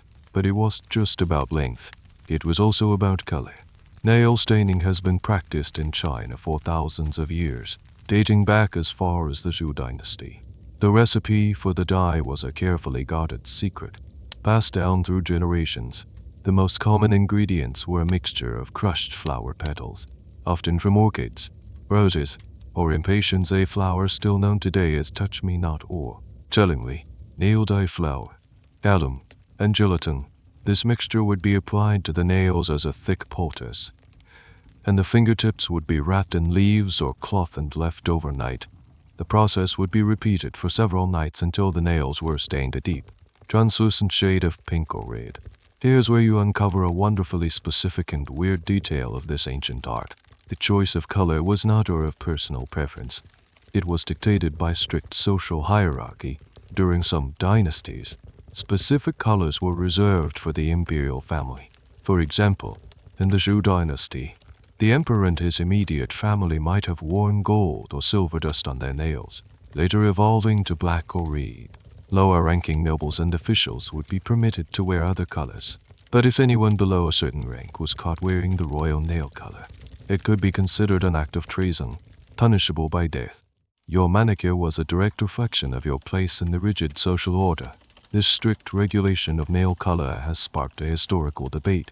How rigidly were these rules actually enforced? The official texts and court records state the laws clearly. They paint a picture of a society where something as small as nail polish was a matter of state control, a tool for maintaining social hierarchy. If you take these texts at face value, it was a very serious business. However, some social historians argue that outside the very formal, very visible world of the imperial court, these rules may have been much more relaxed. They suggest that in the provinces, or even just in the private quarters of the gentry, women likely experimented with colors and materials with much more freedom. They question whether a local magistrate would truly prosecute someone over the shade of their nail stain. Was the death for a manicure rule a real and present danger for the average person, the constant reminder of the emperor's power? Or was it more of a symbolic law, something that was only ever enforced at the highest levels of the aristocracy to make a political point? The lack of provincial court records detailing nail crimes makes it difficult to know for sure how far this sartorial law extended into the daily lives of the populace. You look from the glittering nail guards of the Chinese court lady to the kohl-rimmed eyes of the Egyptian noble, to the lead-whitened face of the Roman matron. All of them used rare and precious materials to create their looks. But how did these materials, the frankincense, the malachite, the silk, the saffron, travel across the ancient world? Your perspective is about to pull back, from the individual faces to the vast network of roads and sea lanes that connected them all. Your perspective pulls back, like a bird ascending high into the sky. The intimate details of the Chinese court, the glittering nail guards, the painted eyebrows shrink away. So to do the memories of the Roman matron as lead-whitened face and the Egyptian priest's skull-rimmed eyes. From this new vantage point, you no longer see individual people or cities.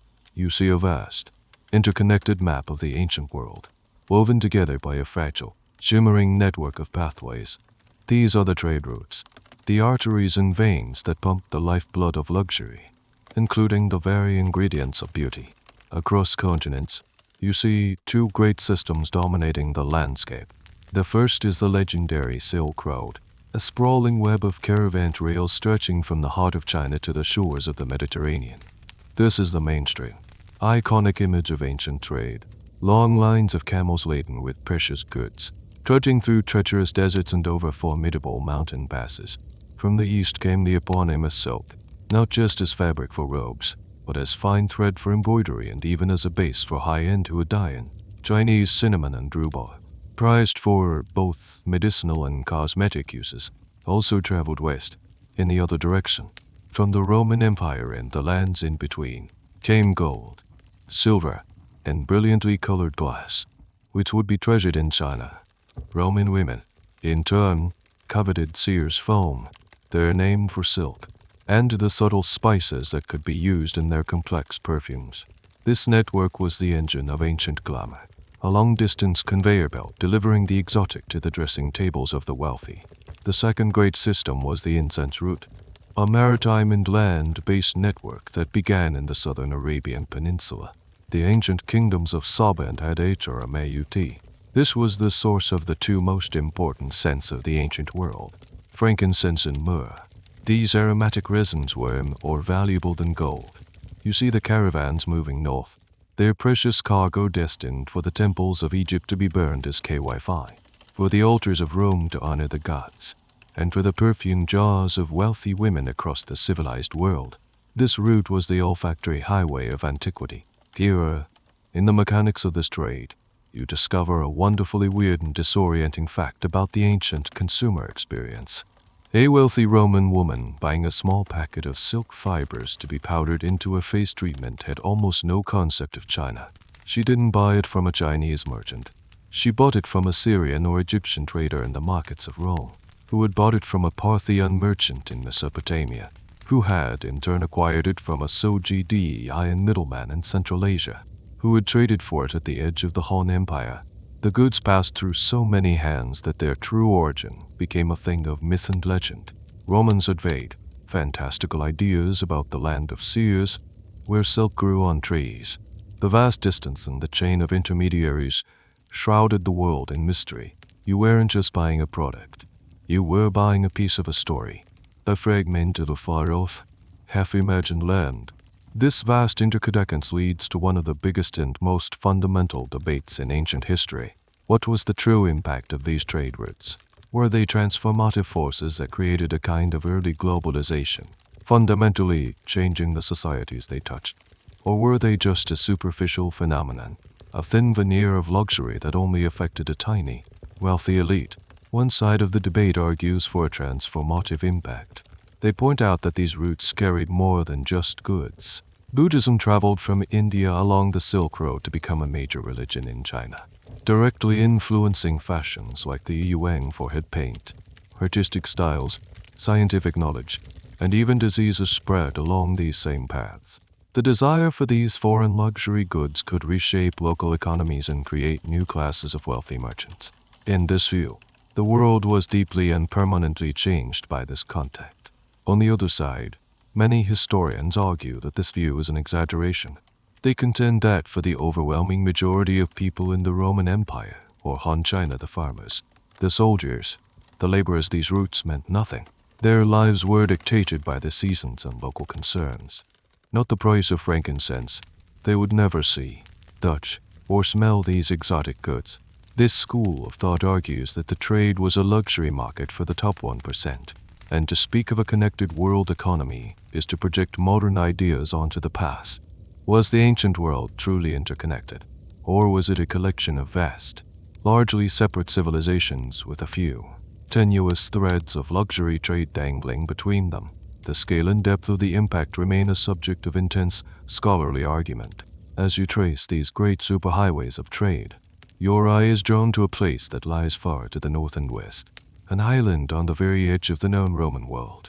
It's a land of fog, rain, and dense forests, a place largely untouched by the Silk Road or the incense route. Dear, beauty standards were not imported. They were homegrown, mysterious, and, to the Romans, utterly terrifying. You're here leaving the well-traveled roads and heading to the misty shores of ancient Britain to meet the Celts. Your journey veers off the sun-baked trade routes and into a completely different climate and culture. The air grows cool and down, thick with the smell of wet earth, moss, and wood smoke. You find yourself in a forest clearing on the island the Romans called Britannia, a land of rolling green hills shrouded in persistent mist. Dear, Among the Iron Age tribes, the Romans collectively called Celts or Britons. The ideals of beauty you've seen so far, the pale skin, the delicate adornments, the imported luxuries, are utterly meaningless. Instead, you are confronted with an aesthetic that is fierce, organic, and deeply connected to the wild landscape. The people are tall and hardy. Their hair, often naturally fair or reddish, is a point of pride.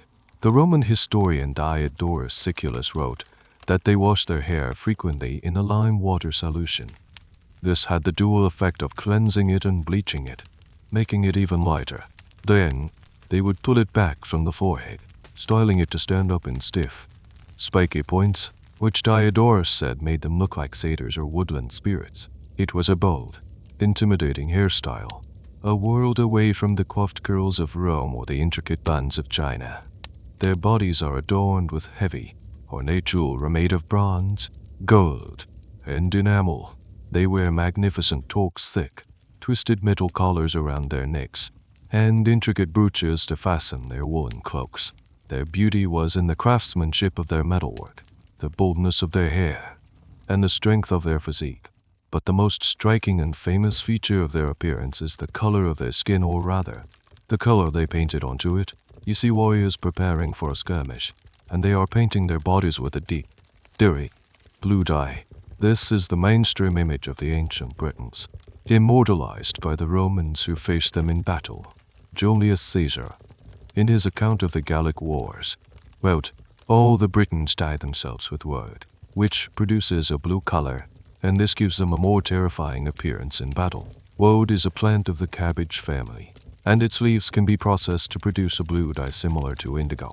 The Britons would crush and ferment the leaves, then use the resulting pigment to paint intricate pattern swirls, notes, and animal motifs, similar to the designs on their metalwork, all over their bodies before a fight. It was a form of psychological warfare, a way to look otherworldly and ferocious to their enemies. This is where you stumble upon a slightly weird and lesser-known aspect of this practice. The blue dye may not have been just for show. Some modern ethnobotanists and historians have pointed out that woad has powerful antiseptic and astringent properties. The process of making the dye involves fermentation, and the final product is alkaline and contains compounds that can fight infection and reduce bleeding. Is it possible that the Celtic warriors were painting themselves with woad not only to look terrifying but also as a form of liquid armor? Applying this paste to their skin before battle could have helped to disinfect any minor cuts and stanch the bleeding from small wounds. It was perhaps a brilliant piece of practical battlefield medicine, hidden within a terrifying ritual. This leads directly to the central, long-standing academic debate about the blue Celts. Did they really paint themselves with woad, or did they tattoo themselves with it? The Roman accounts are frustratingly ambiguous. The Latin word Caesar uses, vitrum, can mean woad, but it can also refer to a type of blue glass, leaving the exact substance a bit mysterious. More importantly, the verbs they use are also vague. Words like pingere can mean to paint or to color, while stigmata can refer to tattoos or just marks. One school of thought, the body paint theory, argues that the accounts describe a temporary war paint. They contend that tattooing with woad is a difficult and painful process, and the resulting color is often murky bluish-green, not the vibrant blue described by the Romans. They believe the Britons applied a fresh coat of paint before each battle for maximum psychological and possibly medicinal effect. The other school, the tattoo theory, points to other classical sources that describe tattooed tribes in the north, like the Picts, whose name literally means the painted people. They argue that the Britons had permanent blue tattoos, and that this was a fundamental part of their cultural identity, not just something they did for war. The patterns might have signified their tribe, their rank, or their personal history. Were the blue warriors of Britain covered in permanent, intricate tattoos, their life stories written on their skin, or were they practitioners of a temporary, ritualistic war paint, a fearsome mask they could wash off after the battle was won? The lack of surviving skin and the ambiguity of the Roman texts mean that this question, paint or tattoo, remains one of the great unsolved mysteries of the ancient Celtic world. As you contemplate the fierce, blue, painted warrior, you notice something familiar in his face, a feature that transcends the vast cultural gap between his misty island and the sun-drenched shores of Greece. His eyebrows are thick and dark, and they seem to connect in the middle. The unibrow. It's back, and its reappearance in such a different context makes you wonder about the strange, shared currents of human aesthetics. Your journey has shown you a dazzling variety of beauty standards, from the kohl-rimmed eyes of Egypt to the cherry-picked lips of China. These practices often seem specific to their time and place, deeply rooted in local culture and resources, and yet, every now and then, you've stumbled upon a strange echo, a fashion that seems to pop up independently in completely different parts of the world, and no feature is a more curious example of this than the unibrow.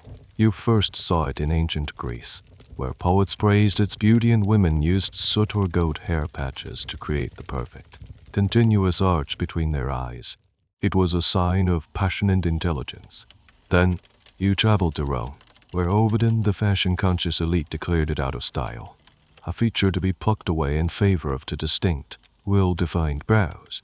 It became a marker of the uncivilized, and just now, you saw it again, or at least a powerful echo of it, on the fierce faces of Celtic warriors, where a strong, dark brow added to their intimidating appearance. This recurrence of a single, specific beauty trend across disconnected cultures is a fascinating phenomenon. It forces us to ask, why the unibrow? Why did this particular feature hold such appeal for so many different ancient peoples? This is a mainstream question that puzzles cultural historians. There's no single, easy answer, but exploring the possibilities reveals a lot about how beauty standards form. One theory is that it's all about rarity. In most populations, a true, full, natural unibrow, or synalphries, to use the clinical term, is a relatively rare genetic trait. And in the world of fashion and beauty, rarity often equals desirability. Something that is uncommon and visually striking can easily become a mark of distinction, a sign that you are special or blessed. Just as blonde hair was prized in Rome because it was different, perhaps the unibrow was prized in Greece because it stood out from the crowd. Then there's the weird but true biological angle. Some evolutionary psychologists have suggested that a strong, prominent brow is a sign of high testosterone levels and robust health. While this is more obviously linked to male attractiveness, the visual power of a strong brow could have been co-opted as a desirable feature for both sexes. A unibrow is, in essence, the ultimate strong brow, an unbroken, powerful line that frames the eyes, the windows to the soul. It can make a face look more intense, more passionate, and more serious. It commands attention. Perhaps ancient cultures were subconsciously keying into this primal signal of vitality. This brings us to a major ongoing debate in the study of aesthetics and anthropology. The universal versus cultural debate. Are there certain features that human beings are universally, biologically programmed to find beautiful, or is beauty entirely a social construct, a set of arbitrary rules that vary completely from one culture to the next? The universalist camp would point to things like symmetry, clear skin, and signs of youthfulness as features that are attractive across almost all cultures, likely because they are honest signals of health and fertility. They might argue that the unibrow, by creating a form of facial symmetry and framing the eyes, taps into one of these universal preferences, even if it seems strange to us today. The cultural relativist can, on the other hand, would argue that the unibrow is the perfect example of how arbitrary beauty standards are. They would say that its appeal in Greece had nothing to do with biology and everything to do with specific Greek cultural values, their love of bold lines, their particular ideas about passion and intellect. They would point to Rome, where the exact same feature was considered ugly, as proof that its meaning was entirely learned and culturally defined. The fact that it was fashionable in one place and unfashionable just a few hundred miles and years away shows that there are no universal rules. The unibrow becomes a fascinating test case. Is it a strange coincidence, a cultural quirk that just happened to appear more than once, or is it evidence of a deeper, universal human attraction to certain kinds of facial structures that we don't fully understand? The academic world is still split on this fundamental question. The unibrow remains a powerful symbol of this debate, a single line of hair that connects to opposing philosophies of beauty. As you ponder this, a more sobering thought begins to creep in. You've seen the beautiful results of all these ancient practices, the glowing skin, the dramatic eyes, the vibrant colors, but you've also heard whispers of the ingredients, the lead, the mercury, the arsenic, the stale urine. You've focused on the beauty, but what about the danger? It's time to look past the glamorous facade and confront the hidden risks lurking in every ancient cosmetic pot. The journey so far has been a dazzling tour of ancient glamour. You've seen beauty as an expression of divinity, status, art, and identity. But now, the lights in your imaginary museum of beauty begin to dim, and the beautiful artifacts in their glass cases cast long, dark shadows. It's time to read the warning labels behind the shimmering malachite, the pearly white foundations, and the vibrant red lip stains. There was often a hidden and dangerous price to pay. Let's start with the most common and insidious culprit, a silent poison you've encountered in Egypt. Greece, Indran, Wade, the white lead powder, Russo Simethion. That was the absolute foundation of fashionable pale skin, was a neurotoxin. This is the most critical and well-known fact about the dangers of ancient cosmetics. With each daily application, women were absorbing small amounts of lead through their skin. Over time, this would lead to a host of horrifying health problems. The initial effects might be skin damage lesions, discoloration, and a drying out of the skin that, ironically, would require even more lead makeup to cover it up, creating a vicious cycle. But the internal damage was far worse. Chronic lead poisoning attacks the nervous system, causing tremors, paralysis, and cognitive decline. It damages the kidneys and reproductive organs, leading to infertility, miscarriages, and stillbirths. The Roman elite's use of lead was just confined to cosmetics. It was also in their water pipes, their wine sweeteners, and their pewter dishes. This widespread exposure has led some historians to famously, though controversially, argue that lead poisoning contributed to the decline and fall of the Roman Empire by decimating the aristocracy. While that's a broad claim, there is no doubt that on an individual level, the pursuit of a pale face was, for many women, a slow and painful form of self-poisoning. Then there was mercury, the brilliant red pigment. Cinnabar, mercury sulfide, was prized in both Rome and China for creating the most vibrant red for lips and cheeks. Mercury is another potent neurotoxin. Like lead, it can be absorbed through the skin, leading to severe neurological damage, kidney failure, and madness. The phrase mad as a hatter comes from the 19th century, when hat makers used mercury to process felt and often went insane from the fumes. Roman and Chinese women were applying the same poison directly to their faces. And let's not forget arsenic. In ancient Greece, some women reported layer, arsenic-based pastes as a depilatory, a way to burn often wanted body hair. In 19th century Europe, some women would even ingest small amounts of arsenic, a practice known as arsenic eating, because it induced anemia, which made the skin look fashionably pale and translucent, and gave the eyes a special sparkle. While direct evidence for this practice in antiquity is scarcer, the use of arsenic in other preparations was known, and it is, of course, a deadly poison.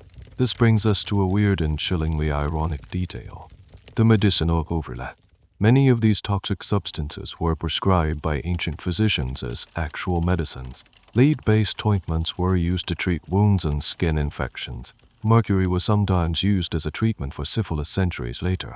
The line between a cosmetic and a medicine was incredibly blurry, and the concept of long-term, cumulative toxicity was not understood at all. A substance that could kill you slowly over 20 years might be seen as a strong and effective cure for a surface-level problem today. This lack of understanding forms the basis of a key historical debate. How aware were ancient people of these dangers? Did that Roman matrone know her face cream was killing her? The traditional view is that they were largely ignorant. They saw a cause and an immediate effect. The lead powder made them look pale. The mercury made their lips red. The connection between this daily application and the mysterious illnesses, infertility, or madness that might develop years later was simply too abstract for them to make without modern toxicology. However, a revisionist school of thought argues that they may have been more aware than we give them credit for. They point to ancient writers like Pliny the Elder, too, while recommending some of these substances. Also occasionally noted their harsh effects on the skin or warned of their potency. The Roman poet Martial wrote about a woman named Ephebola who was afraid of the rain, implying that her heavy chalk or lead makeup would streak and wash away, but perhaps also hinting at its unnatural based equality. Is it possible that women knew these cosmetics were bad for their skin, even if they didn't understand the full systemic risk? Did they whisper to each other about how Soandio's skin was ruined by her reliance on Sirusa? Were they making a calculated trade-off, sacrificing long-term health for the immediate social benefits that came with conforming to beauty standards? Or were they truly, blissfully unaware of the danger they were smearing on their faces every morning? The extent of their knowledge is impossible to prove, leaving us to wonder at the silent risks they took. You've seen the ingredients, the rituals, and the risks. You've walked through temples, bathhouses, and boudoirs. No, there's only one thing left to do. It's time to look in the mirror. The final stop on your journey is not a place, but a moment of reflection. You find yourself in a quiet room, away from the bustling markets and fragrant temples. On a small wooden table in front of you sits an object that has been the silent companion to every ritual you've witnessed. A mirror. This one is Roman. A small, hand-held disc of highly polished bronze. It doesn't give the crystal clear, perfect reflection of a modern glass mirror. The image it shows is slightly warped, darker, with a worn, golden hue. It doesn't show you reality. It shows you an interpretation of reality. You look into this ancient mirror, and you see a composite of all the faces you've met on your journey. You see the almond-shaped, kohl-rimmed eyes of an Egyptian, invoking the protection of Horus. You see the ghostly pale, lead-white-knit skin of a Greek woman, aspiring to a life of leisure and divine perfection.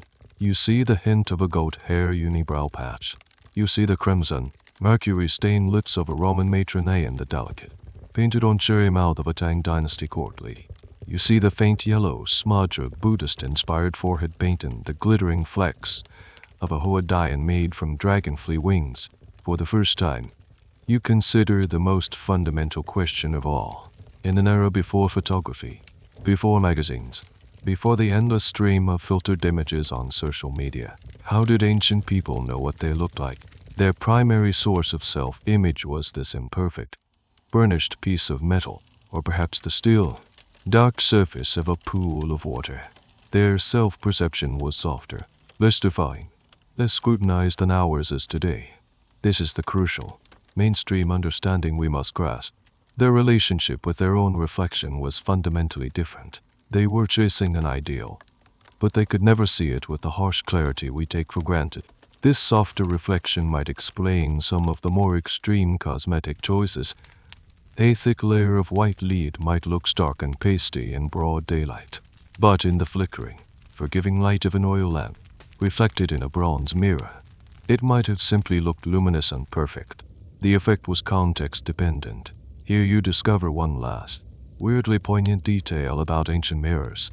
They were deeply personal and often symbolic objects. Mirrors were frequently buried with their owners, particularly women. They were seen as essential tools for the afterlife, allowing the deceased to continue their beauty rituals and maintain their appearance for eternity. In Egypt, mirrors were often shaped like the ant, the symbol of life, and were associated with the goddess Hathor. They weren't just tools for vanity. They were tools for identity, connecting the living person to their eternal self. This leads to the final, and perhaps most profound, historical debate of our journey. What did beauty truly mean to them? Was it, as many traditional historians have argued, primarily a tool of social control, a way for patriarchal societies to keep women ornamental, competitive, and focused on superficial pursuits? In this view, the endless cycle of fashion, the painful plucking, and the poisonous paints were all part of a system designed to enforce social hierarchies and gender roles. The Roman moralists who condemned makeup were, in a way, just reinforcing this by framing it as a moral failing. Or, as a more recent generation of social and feminist historians argues, was beauty a source of agency, creativity, and female community? This perspective invites us to look at the user, not just the rules. It suggests that within the constraints of their societies, women used cosmetics as a form of art and self-expression. The private spaces where makeup was applied, the Greek gyneceion, the Roman dressing room, the Chinese knees high were centers of female culture, where knowledge was shared, secrets were kept, and bonds were forged. In this field, choosing a new eyebrow shape or a daring lip color was a small but significant act of personal choice.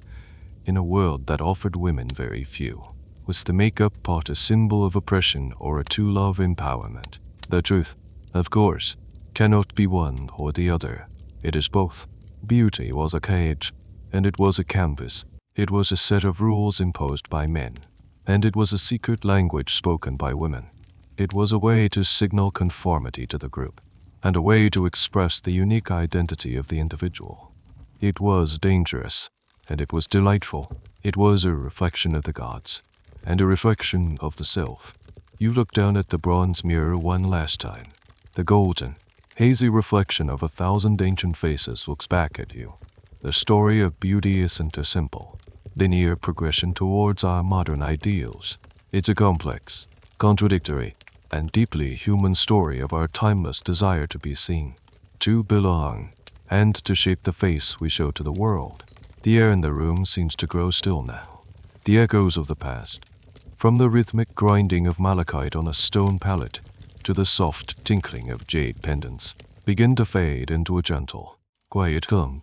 The journey is over. The whirlwind to across cotton and sun through millennia has come to rest, leaving you floating in this peaceful, timeless space. Feel the weight of your own body, comfortable and still.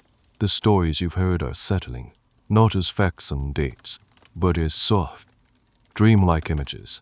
A flash of shimmering beetle wings in an Egyptian pot, the scent of olive oil and lavender in a Greek courtyard, the glint of a golden nail guard under the light of a Chinese lantern.